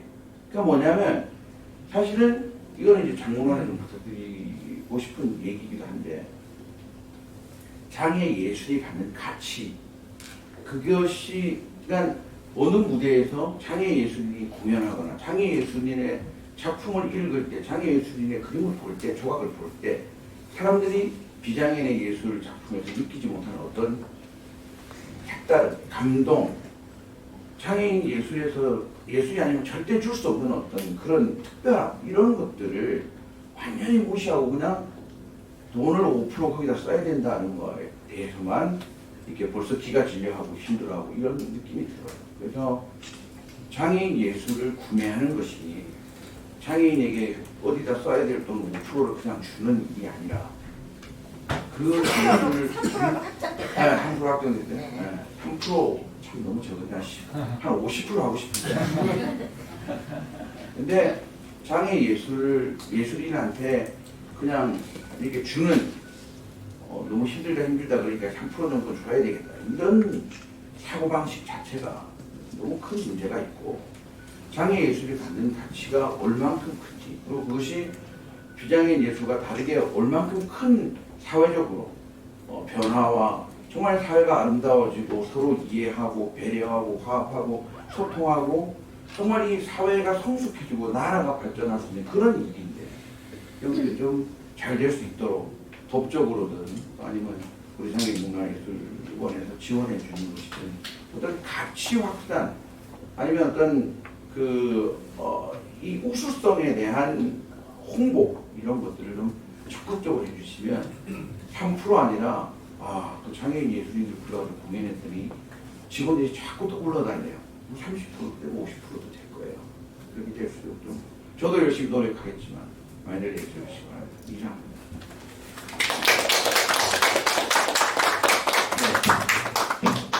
고맙습니다. 앞서 말씀해 주신 것을 저 개인적으로 잘 이해를 못했는지 모르겠습니다만은 우리 장애인 고용촉진법에서 장애인을 미고용했을 때 기업체에서 거기에 대한 부가금을 물고 있는데 이러면 우리 이 장애인 예술품에 대한 창작물에 대한 우선 구매를 하지 않는 공공기관에 대해서는 만약에 공공기관이 미달되면 그 부가금을 좀 어떤 처벌 조항을 마련하고 이 부가금을 장애인 창작물, 장애인 예술인의 창작물 지원금으로 활용하자 이런 의도였던 것. 네네 알겠습니다. 네, 그러면 참 좋은 제안일 것 같은데 이런 제도가 뒷받침이 될지 일단은 우선은 장애인 고용촉진법에 의해서 그와 이런 법률이 있기 때문에 유사하게 적용될지는 두고 보겠습니다. 마지막으로 여러분들이 너무나 잘 아시는 분이죠. 황영태 성악가님이신데 황영태 성악가님은 이제 잘 아시지만 성악 이렇게 해서 음악 이런 부분인데 워낙에 대중예술 분야 쪽에서 활동도 많이 하시고 그러셨기 때문에 음악 혹은 대중예술 이런 전체적인 부분에 대해서 말씀을 해주시겠습니다. 네, 황영태 성악가님 네, 마이크 받아주십시오. 네, 귀한 자리에 초대해 주셔서 감사합니다. 이런 좋은 일들을 만들어 주셔서 문체부나 어떤 김혜지 의원님 진심으로 감사를 드려요. 네, 앞으로 하늘에 귀한 상급이 있을 것 같아요.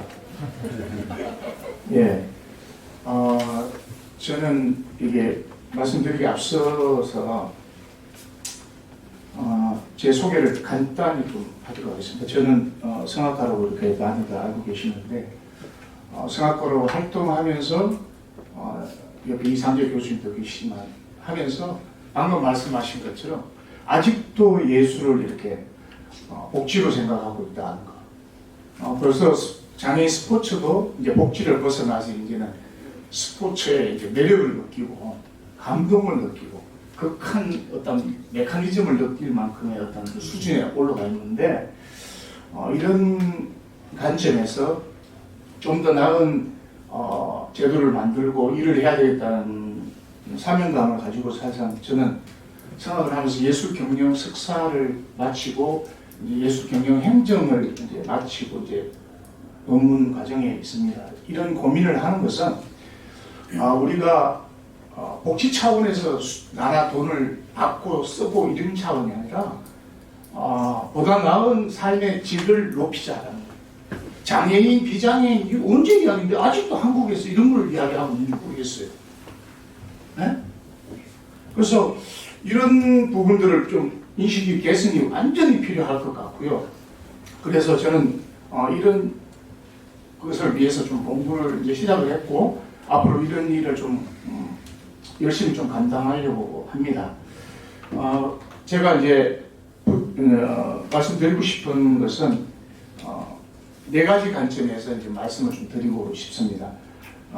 저는 이제 장애인 예술 경영 관점에서 이렇게 이번 장애인 예술 우선 구매 쪽을 이렇게 봤을 때 첫 번째는 아까도 우리가 우려했던 것처럼 이사님 계시지만 이 장문원에서 이 일을 감당할 수 있겠습니까? 아까 26명 필요하다고 그랬는데 지금 장문원 일하는 것만 해도 지금 버거워가지고 건강 상태들 좀 나쁘신 것 같은데 이사님도 늘 힘드실 텐데 이거 인력의 보충을 어떻게 할 것이고 뭐 예를 들어서 지원센터를 따로 만들어가지고 그 인력을 만들어서 하지 않으면 이거 뭐 별로 실효성이 없을 거예요. 아마 그냥 뭐 했다라는 어떤 그런 것만으로 그냥 만족시키는 또 다른 또 문제를 낳는 계기가 될 것 같아서 우려하는 마음으로 첫 번째 인력 구축에서 좀 더 기능적으로 잘 활용하고 일을 잘 할 수 있도록 했으면 좋을 것 같고요. 그 다음에 두 번째는 이제 기술적인 플랫폼을 구축하는데 장문원에서 이걸 다 수용하기가 힘들다.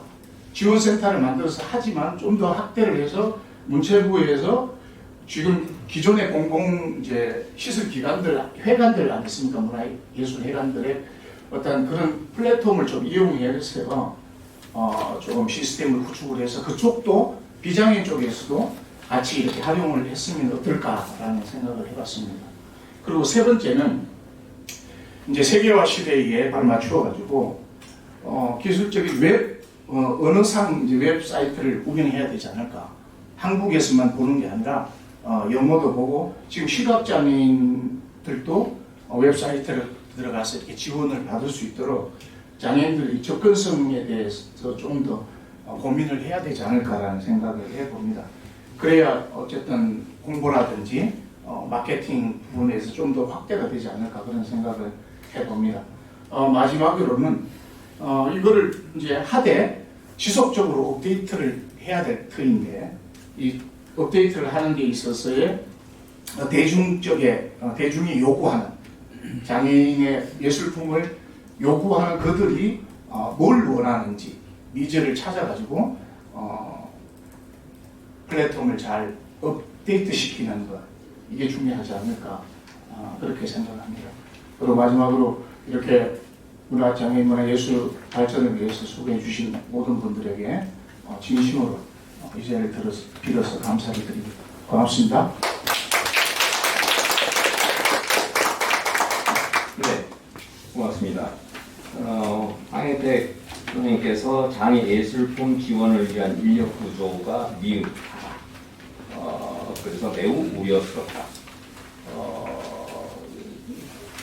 앞으로의 어떤 향후 저희가 그림을 그려보더라도 예상되는 전망되는 이런 것이 아닌가 싶습니다.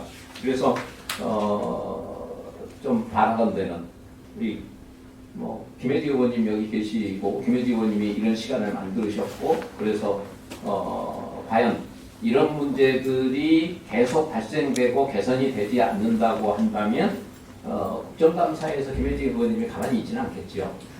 네, 그러한 역할을 기대를 해보고 그래서 지금 네 분의 토론을 다 마쳤고 그러는데 앞서 지금 이제 황영태 선생님께서 또 우려의 목소리를 하셨고 아까 저도 중간에 그러한 말씀을 좀 드렸었는데 장문원에서 우선 구매 지원할 인력 확보가 어떻게 지금 어떤 계획이 되어 있을지 한다 하더라도 내년 예산에 반영이 돼서 내년부터 해야 될 건데 이러한 것이 어느 정도 구상이 되어 있는지 참 궁금하거든요.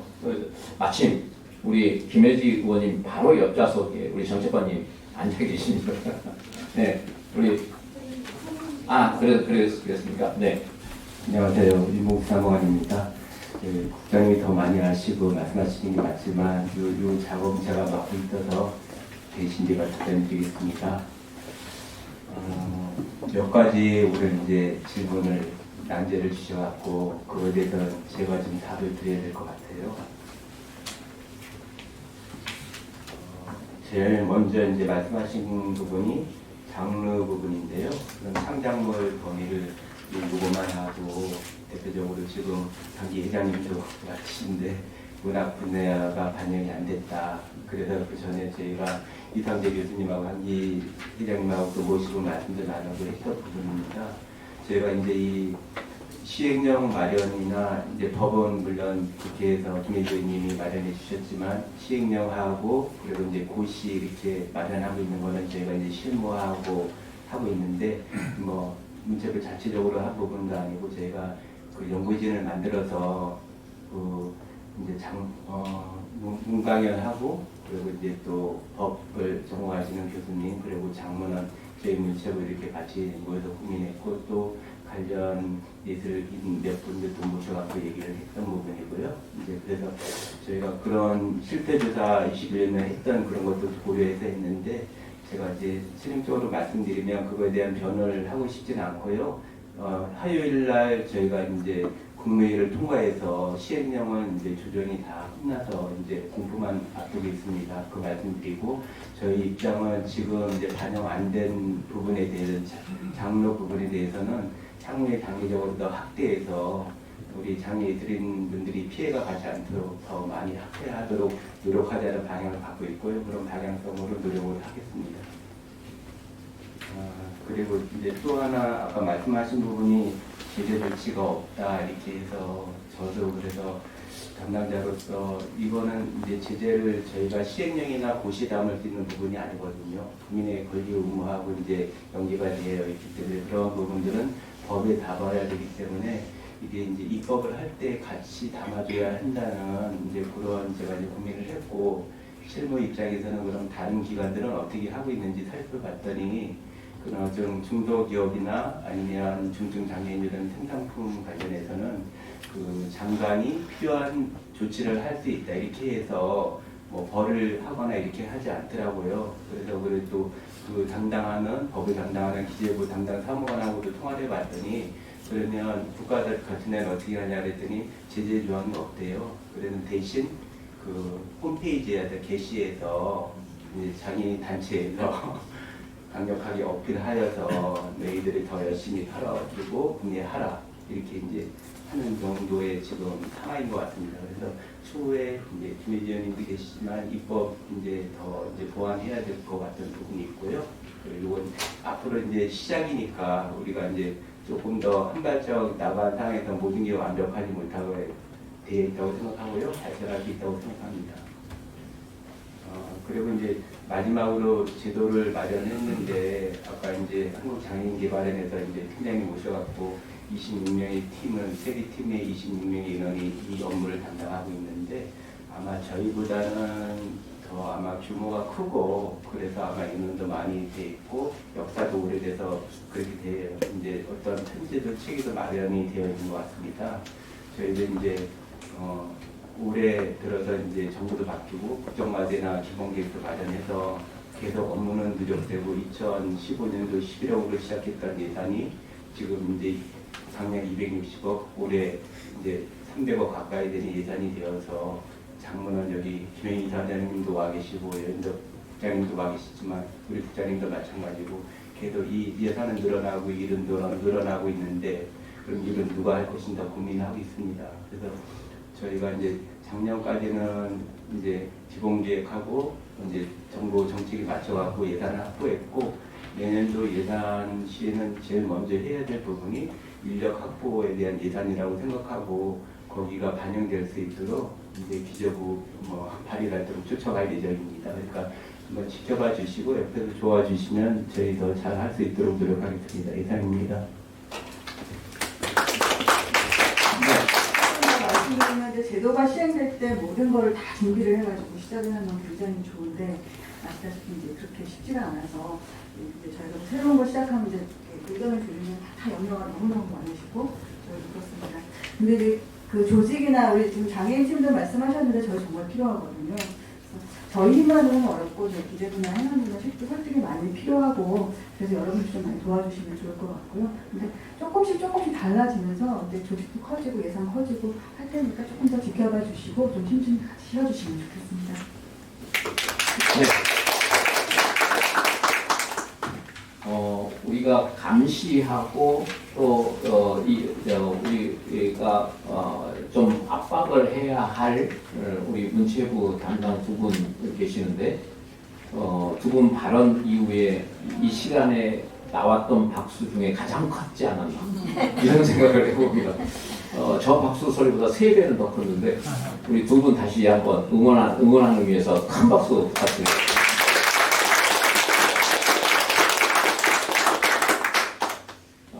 사실 인력 확보 지금 사모님 말씀해 주셨습니다만 내년에 꼭 반영될 수 있도록 노력하겠다 이렇게 말씀을 해 주셨고 근데 기재부에서 얼마만큼 이거를 좀 해 주실 것인가 이게 참 난감한 상황이기도 합니다.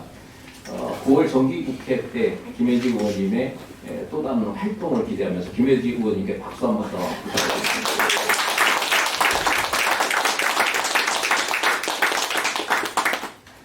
네.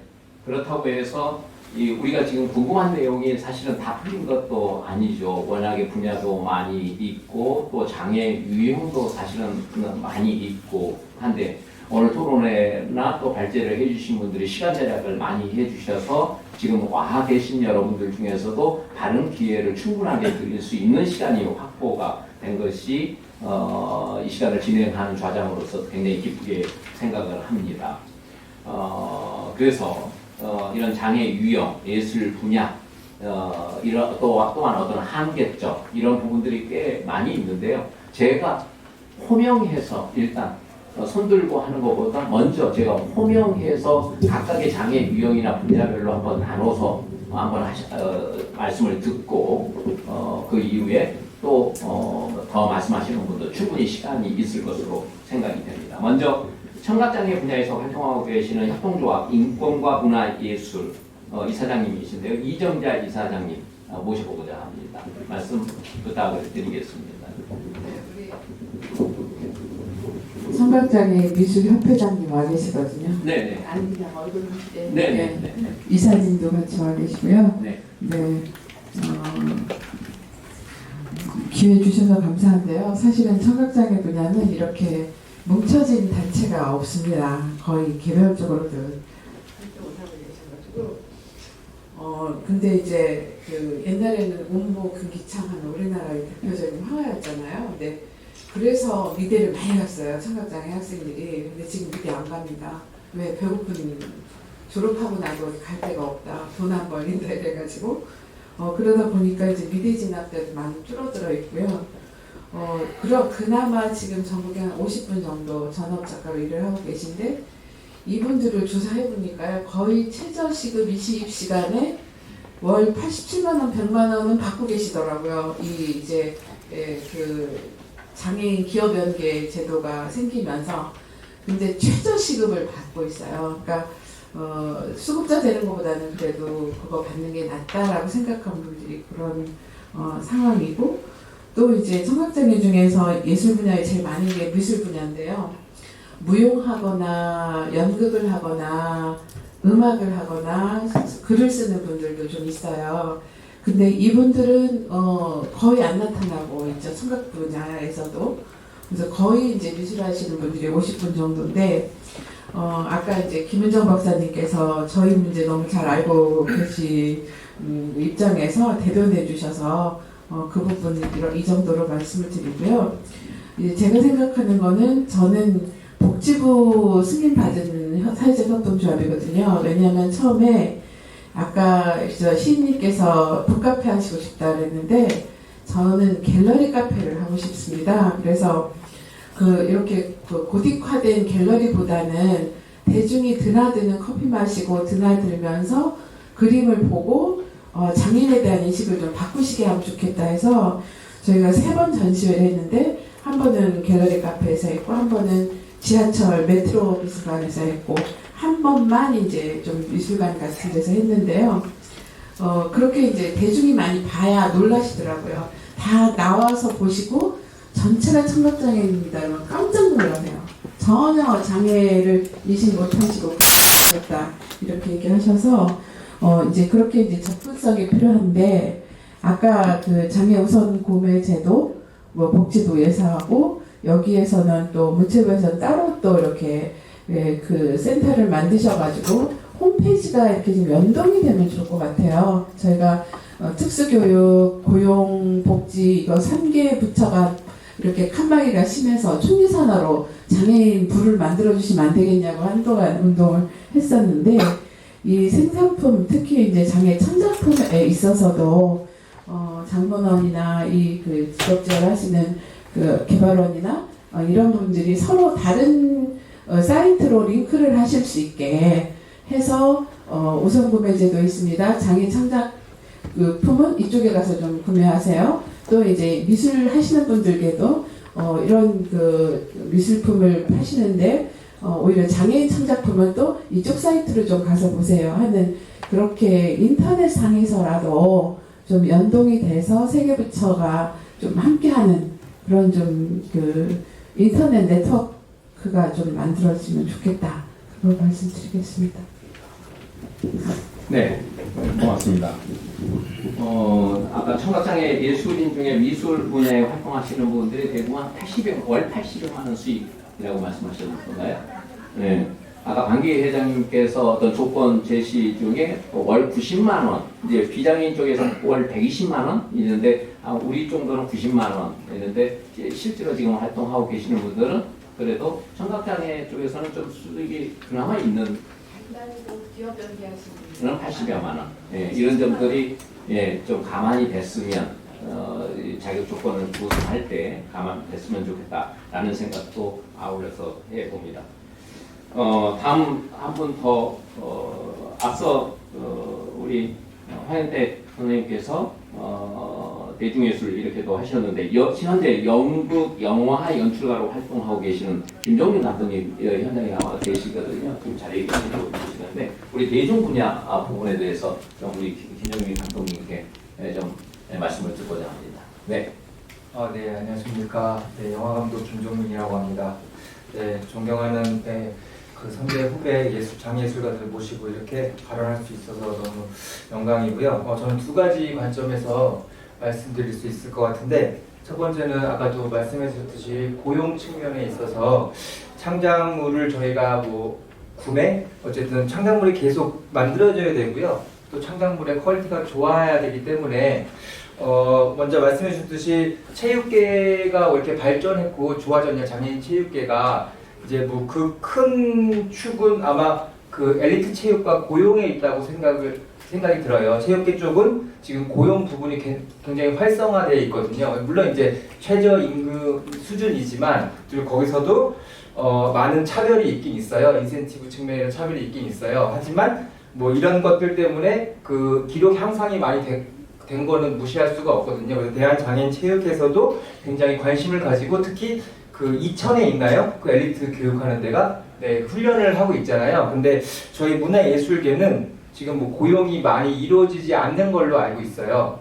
네, 물론 뭐 그게 차별이나 또 그 월급에 있어서도 너무 적지만, 그리고 두 번째 연극 영화이기 때문에 예를 들어서 영화로 보면 엘리트 교육기관이 없어요. 비장애인 한국영화 아카데미라는 엘리트 교육기관이 있는데 저희는 뭐 이천의 그런 훈련원처럼 이런 엘리트 교육기관이 없다라는 점. 그래서 창작물이 계속 이어질 수도 없고 또 좋은 퀄리티의 어떤 그런 창작물이 나올 수도 없다라는 거. 뭐 그 정도인 것 같고요. 그래서 뭐 저희 문화예술계 사람들은 체육계에 좀 이렇게 부러움이 있죠. 네, 지금 많이 활성화돼 있고, 근데 하지만 뭐 저희 비장애인을 보면은 뭐 비장애인 예술가들이 많이 있지 않습니까? 뭐 체육계에 손흥민이 있다면 손흥민보다 더 유명한 건 BTS가 있지 않습니까? 그리고 뭐 김연아가 있다면 뭐 봉준호 감독이나 윤여정 배우가 있지 않습니까? 하지만 지금 장애계 쪽은 체육계에 너무 뒤처져 있다라는 좀 생각이 많이 들고요. 그래서 뭐 체육계를 따라가자는 건 아니지만 뭐 저희가 선도할 수도 있지 않습니까? 그래서 저희가 체육계에서 하지 못한 거를 문화예술계에서 우선적으로 먼저 선도해서 진행해 나가는 것도 더 의미가 있을 것 같고요. 두 번째는 이제 대중문화인 영화 쪽 말씀드리면, 영화 쪽은 아무래도 뭐 종합 예술이라고는 하지만 그 순수 예술 입장에선 또 그런데 이렇게 그 기관이라는 데서 약간은 좀 소외되고 있는 것 같아요. 뭐 지금 이 책자에 나와 있는 분야에서도 영화 예술 분야에 또 빠져 있고요. 기타 분야에 많이 들어가 있거든요. 그리고 미디어 아트가 있지만 사실 미디어 아트는 미술 쪽에 더 가깝거든요. 그래서 이 영상 예술, 특히 그 영상 예술의 시작은 미디어 아트가 아니고 영상 예술의 시작은 영화거든요. 네, 그래서 좀 영화 쪽으로 좀 더 관심을 많이 가져주셨으면 좋겠다. 네, 이 두 가지 측면이고, 가장 중요한 건 이 창작물의 구매가 계속 이루어지고 그들에게 강요하는 것이 아니고 복지로서의 다가가는 것이 아니라 정말 예술품, 우리가 이 공공재잖아요. 예술품은 이렇게 우리가 전 국민이 향유할 수 있다면 이렇게 안정된 고용, 그리고 두 번째는 인센티브, 이런 것들이 좀 이루어져야 좋지 않을까, 네, 그런 의견을 갖고 있습니다. 감사합니다. 네, 고맙습니다. 참 다양한 의견들이 많이 쏟아지고 또 다양한 의견들을 더 많이 들어야 되겠습니다만, 예. 다음으로는 그 앞서 이제 미술 쪽에 김은정 박사님께서 발달장애 쪽의 말씀 중심으로 이렇게 해주셨는데, 이 자리에 최지연 화가가 참석을 해주시고 계시거든요. 당사자로서 요즘 건강도 상당히 좋지 못한데 참석해 주셔서 감사합니다. 좋은 말씀 해주시기를 기대합니다. 네, 마이크 넘깁니다. 좋은 말을 해야 되는데 나쁜 말이 먼저 나갈 것 같아요. 그래서 일단 아까 말씀하신 거에 대해서 좀 추가로 얘기를 하자면, 그 작품 저희 미술 같은 경우 렌탈 부분을 말씀하셨는데, 실질적으로 렌탈을 할 경우 한 달에 받는 비용이 얼마인지 아시죠? 10,000원입니다. 진짜. 그렇게 해서 렌탈을 하게 되면 작품이 손상됐을 때 그 보수 부분, 또 그거에 관한 미술품 보험에 대한 부분이 아직 명확하게 되어 있지가 않아요. 그래서 저는 지금 장애인 작품 렌탈과 뭐 판매를 한다는 어떤 그 업체에서 계약하러 왔을 때 렌탈 부분을 안 한다고 뺐어요. 다른 부분들은 다 사인 하셨다고 하는데 저는 그것까지는 안 한다고 이제 했었는데, 그리고 또 한 가지가 그 카드 부분은 네이버를 통해서 연계를 하면 작가는 일시불로 돈을 받고 나머지 할부는 카드사와 그 네이버 측에서 하되, 그 수수료를 이런 문체부나 어떤 기관에서 좀 내주셨습니다. 그렇게 하면 수수료가 많은 걸로 알고 있거든요. 8.9%인가? 그 부분이 이제 좀 거기까지는 제가 네. 그래서 수수료를 좀 어떻게 이렇게 좀 기관이나 그런 곳에서 좀 지원을 해준다면 카드 해고로 인한 그런 작품 구매도 충분히 되지 않을까라는 또 생각을 아까 해봤습니다. 그리고 제가 아까 또 그 장문원이 감당할 수 있겠냐는 또 황영택 선생님의 말씀이 맞는 것 같아요. 그래서 저는 오히려 장애인 쪽 이렇게 너무 장애인 작품이니까 장애인 쪽으로 이렇게 책임을 져라 하기보다는 정부미술은행의 장애인 작가 작품이라는 어떤 별개의 플랫폼을 이렇게 따로 만들어가지고 하는 것도 괜찮을 것 같다라는 또 생각이 듭니다. 정부미술은행에서 이번에 이렇게 장애인 아트페어나 장애인 기관들을 통해서 작품을 매입을 하게 되었는데 역시 또 이렇게 아트페어에서 운이 좋게 한 작품 매입됐다고 연락이 왔더라고요. 그때 이제 작품 가격을 저는 이제 호당 10만 원이 측정됐는데 어떤 작가들은 너무 말도 안 되게 금액을 많이 깎아가지고 본인이 예를 들어서 뭐 50부의 작품을 500만 원에 냈다. 근데 그게 150만 원으로 깎여가지고 이 금액에 팔겠느냐 아니면 말아라 이런 식으로 좀 부당하게 판매가 되는 사례들이 있다고는 하더라고요.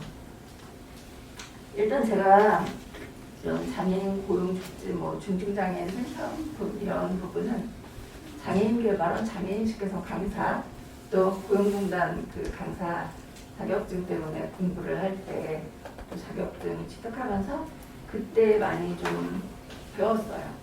그리고 제가 발표를 할 때 뭐라고 발표를 했었냐면 발달 장애인도 이런 부분은 많이 활성화가 됐는데 나머지 지체장애인이나 그 나머지 외의 부분들은 너무 할 곳이 없어서 또 이렇게 안타깝다라는 그런 얘기를 했었습니다.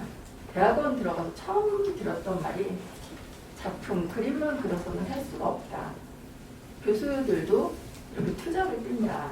직업을 다른 걸 가지고 있어야지 그림만 그려서는 어떻게 생계 유지가 안 된다라는 그런 현실적인 얘기를 처음 들었었습니다. 저는 그림 재료비는 장애인식 개선 강사, 그 강사비로 또 하고 화실에서 수강생들을 받아서 화실 유지비를 합니다.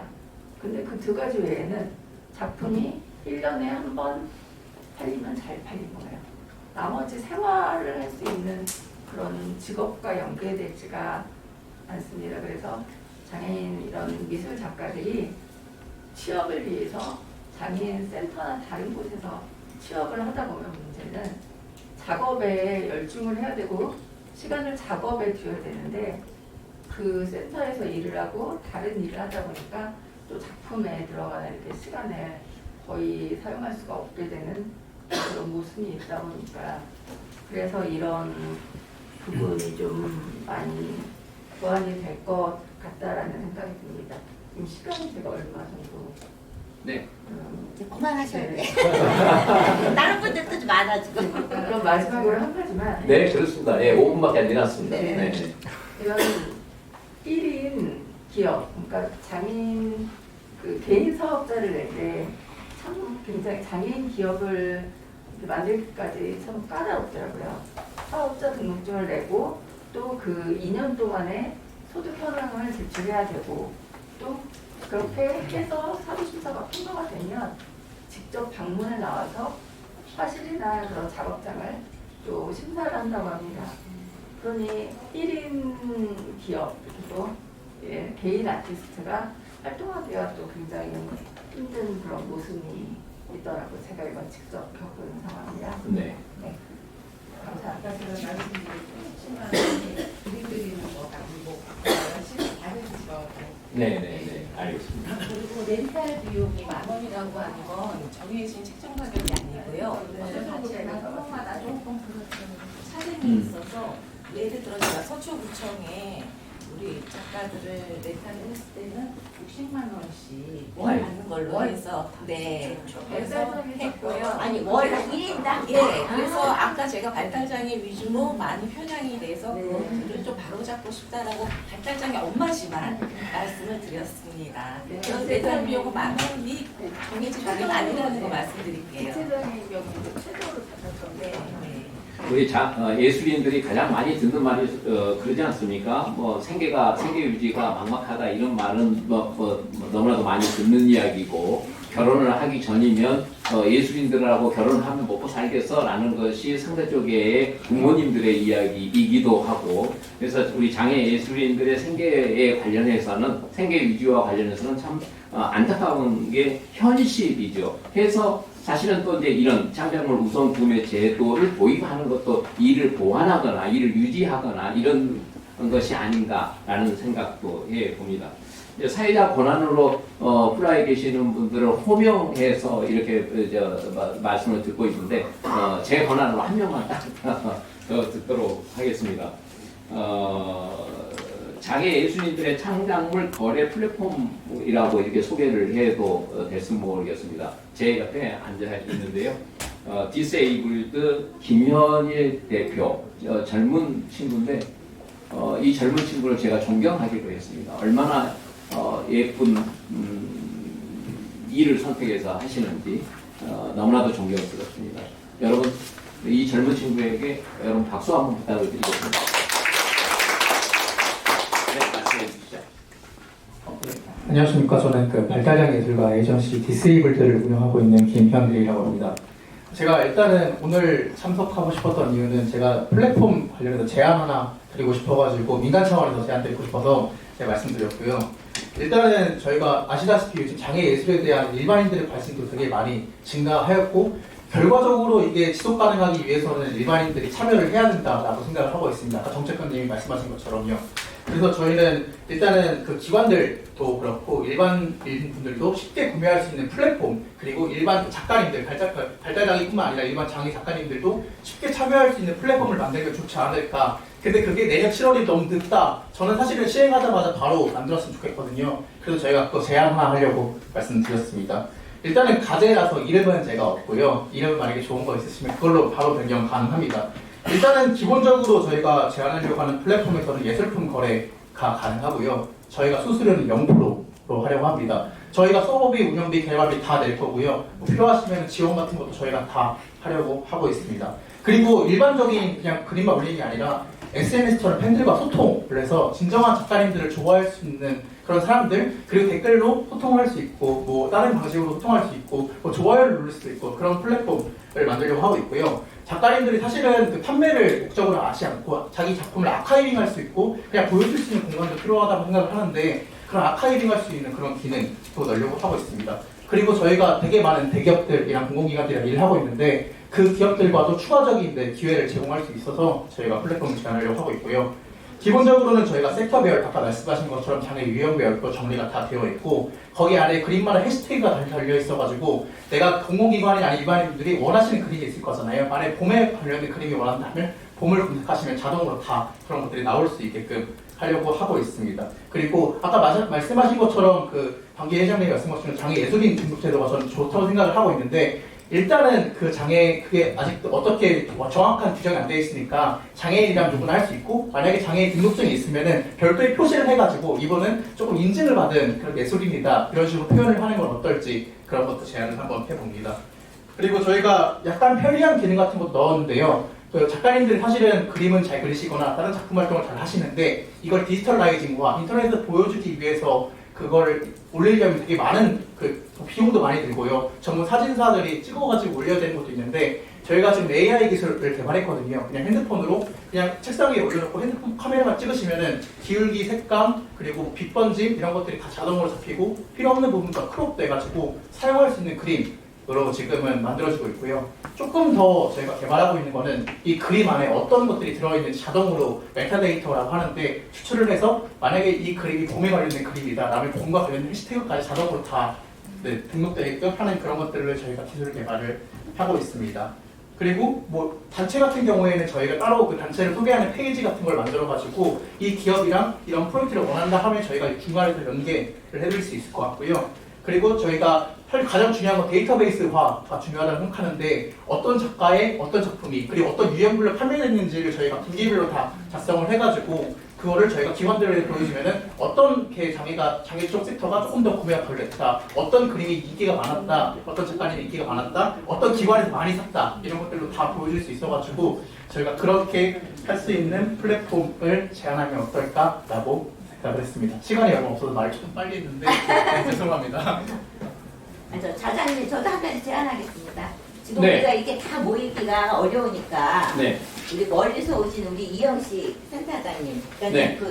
국악자의 아버지십니다. 그러니까 네, 국악 네, 네. 부분도 빠졌으니까 한 말씀 듣고 싶고, 네. 지금 우리가 문학은 굉장히 화가 나 있어요. 우리 아까 설민 선생님도 화나서 그렇게 말씀하신 거예요. 그래서 내가 약간 컵다운 시키느라고 좀 이따가 다른 분들 했는데, 우리 강남구 선생님하고 두 분의 말씀을 조금 더 듣고 싶습니다. 네. 어쨌든 우리 김연일 대표의 이 젊은 친구의 시원시원한 발언, 이런 것처럼 우리 이 제도도 이렇게 시원시원하게 풀렸으면 하는 기대가 있습니다. 방기 회장님의 제안대로 우리 한번 두 분의 말씀을 차례대로 한번 들어보도록 하겠습니다. 국악부분부터 한번 말씀해 주실까요? 네. 조금 멀리서 온 충남 공주시에서 왔습니다. 이영식이라고 하고요. 큰애가 국악을 전공해서 장애예술인을 활동을 하고 있고, 저는 그 장애인 가족지원 센터를 운영을 하고 있습니다. 그래서 아시겠지만 중앙에서 어떤 느끼는 그런 체감도 하고 또 지방의 체감도 많이 다르기 때문에 저는 일부러 이렇게 시간을 내서 왔는데요. 앞에서 말씀하신 것들 많이 들었고 많이 배웠고, 아무리 좋은 제도나 법률이 있다 하더라도 이제 홍보가 가장 중요하잖아요. 근데 이제 지역에 있는 예술인들이나 어떤 그 지자체 공무원분들 또 이런 분들은 많이 좀 느끼는 바가 다르고 또 많이 모르시는 경우가 많이 있습니다. 어제도 이제 문체과 직원분들하고 얘기할 수 있는 기회가 있었는데 전혀 모르고 계시더라고요. 그래서 제가 제안드리고 싶은 것은 가능하면 지역을 좀 이렇게 순회하시면서 간담회 형식으로 해서 장애예술인분들과 또 보호자분들 또 유관기관 공무원분들 다 이렇게 모이셔서 간담회를 좀 개최를 해서 좀 많은 홍보와 이 제도가 어떤 의미를 가지는지 얼마나 중요한 것인지 좀 알 수 있는 그런 계기가 있었으면 좋겠습니다. 감사합니다. 네, 고맙습니다. 짧게 말씀해 주셨는데 워낙에 우리 두 따님은 유명하셨고 따님 덕분에 아버지 어머니가 더 유명해지시는 이런 분인데 앞으로도 이런 플랫폼이라든가 여러 방면을 통해서 이 제도의 맨 앞에서 끌어가는 이런 어떤 상품이 표현이 그렇습니다만 우리의 상품이 되었으면 좋겠다는 생각이 듭니다. 우리 강남구 선생님. 네. 활짝 웃는 독서회와 강서구 장애인문의협회를 이끌고 있는 강남구입니다. 예술인 장애인 창작물 우선 구매 제도는 정말 오랫동안 우리의 바람이었고 희망이었고 꿈이었죠. 그랬는데 아까 우리 설사님 말씀 처음에 서두에 해주셨지만 문학을 하는 사람 입장에서 그 문학 분야가 빠졌다고 하는 것은 개인적으로 정말 너무 황당했고 이걸 어떻게 할 것인가, 왜 이렇게 됐을까, 정말 그 황당함을 달랠 길이 우선은 없었습니다. 하루속히 정말 다시 우리 문학 분야가 거기에 좀 들어가서 함께 했으면 좋겠다는 그런 그 생각이 들고요.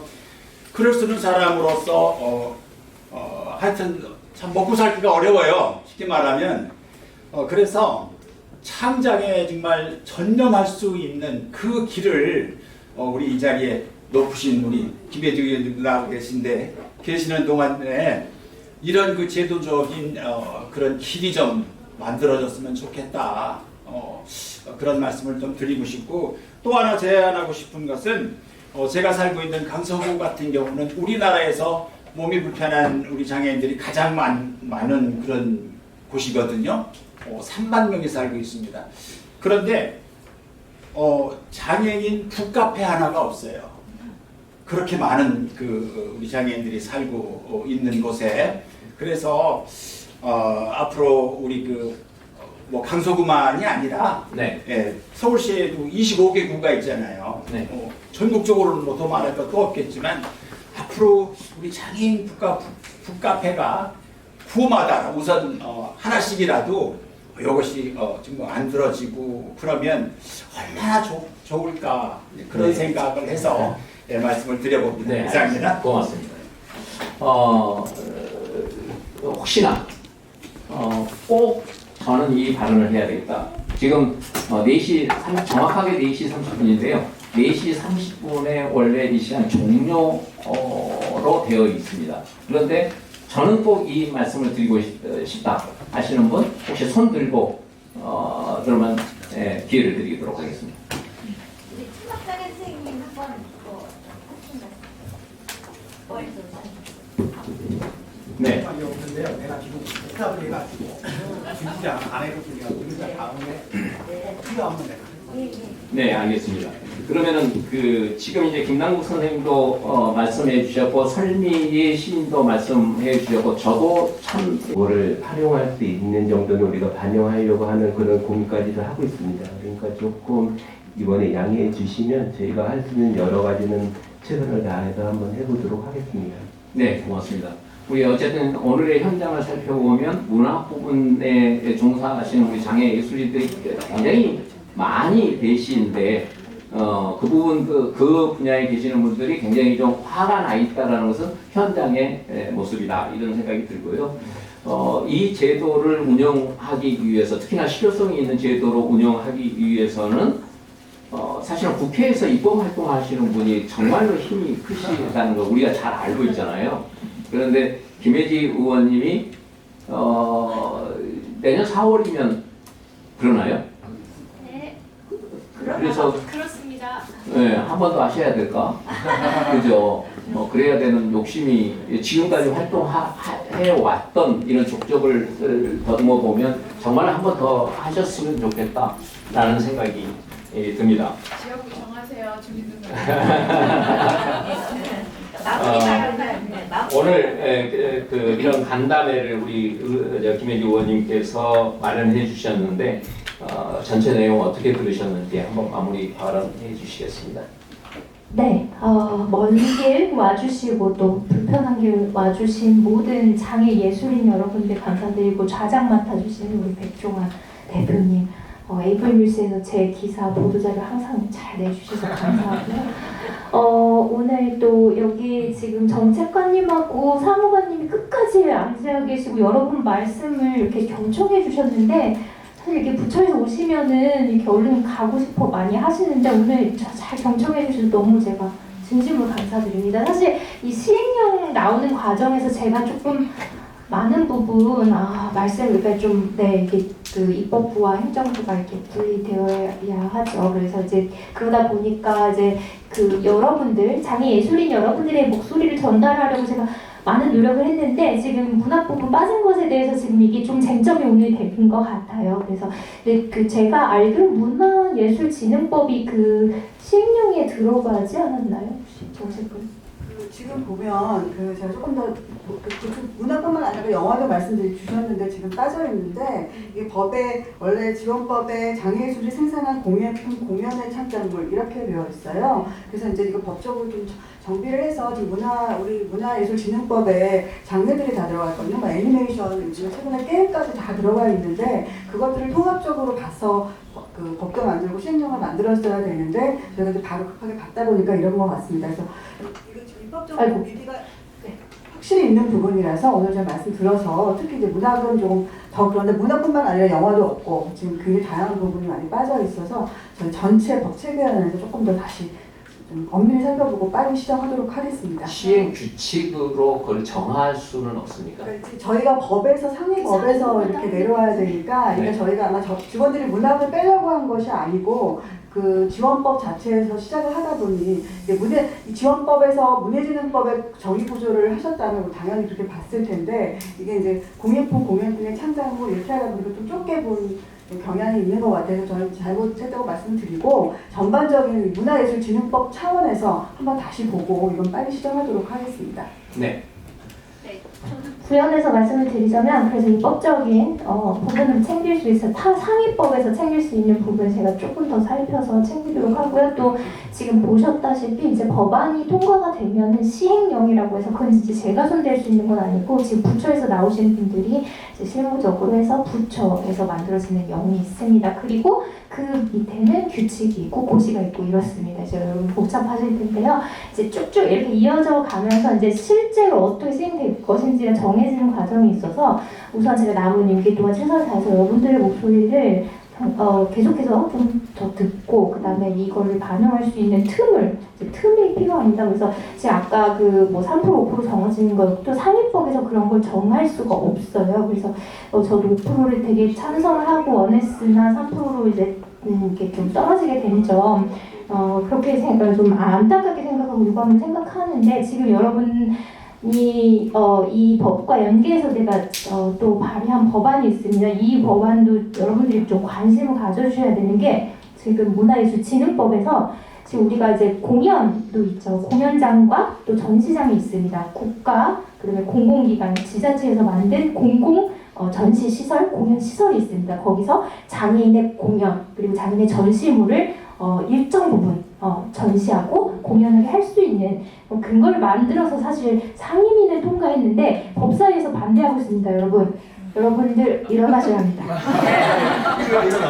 네, 지금 여기서 일어나시면 안 되고, 네, 이제 반대하는 의원님이 계셔서 네, 아무튼 그래서 그런 중이니까 여러분들의 이런 목소리가 저한테만 주시면 안 되고 저는 정말 네 하고 있고요. 다른 분들한테도 전달될 수 있도록 그래서 이게 같이 합쳐져야 사실 미술 작품이나 문학 작품 같은 거는 눈에 보이고 가지고 있을 수 있는데 공연 같은 경우는 이게 시간 예술이라 이게 조금 애매합니다. 그래서 저도 이게 되게 걱정인데요. 이미 살 거면 그냥 볼 수 있고 가지고 있을 수 있는 미술 작품을 살 것 같지 전 공연을 살 수 있을지 저는 잘 모르겠습니다만 어쨌든 우리가 이게 잘 통과돼서 잘 시행될 수 있도록 우리도 계속해서 목소리를 내야 되니까 여러분들 그 우선구매 제도도 지금 10몇 년이 됐어요. 아직까지도 안 지키고 있는 공공기관이 많거든요. 그래서 우리도 계속해서 지켜봐야 되고 우리도 지금 여기서 이렇게 머무르지 말고 계속해서 여러분들의 목소리를 전달할 수 있도록 계속해서 힘내시고 예술 활동을 통해서 또 그걸 표출하시고 그렇게 하셨으면 좋겠고 다시 한번 이 자리를 준비해 주신 말제자분들, 토론자분들 또 함께해 주신 부처 관계자 여러분 그리고 고용공단에서도 오셨는데 발언을 좀 하셨으면 좋았을 거. 아까 저는 그 부분이 제일 좀 좋았던 것 같아요. 장본원하고 그다음에 지금 개발원에서 나온 방송 팀장님도 계시듯이 이제 개발원 쪽 복지부하고 그다음에 고용공단 있는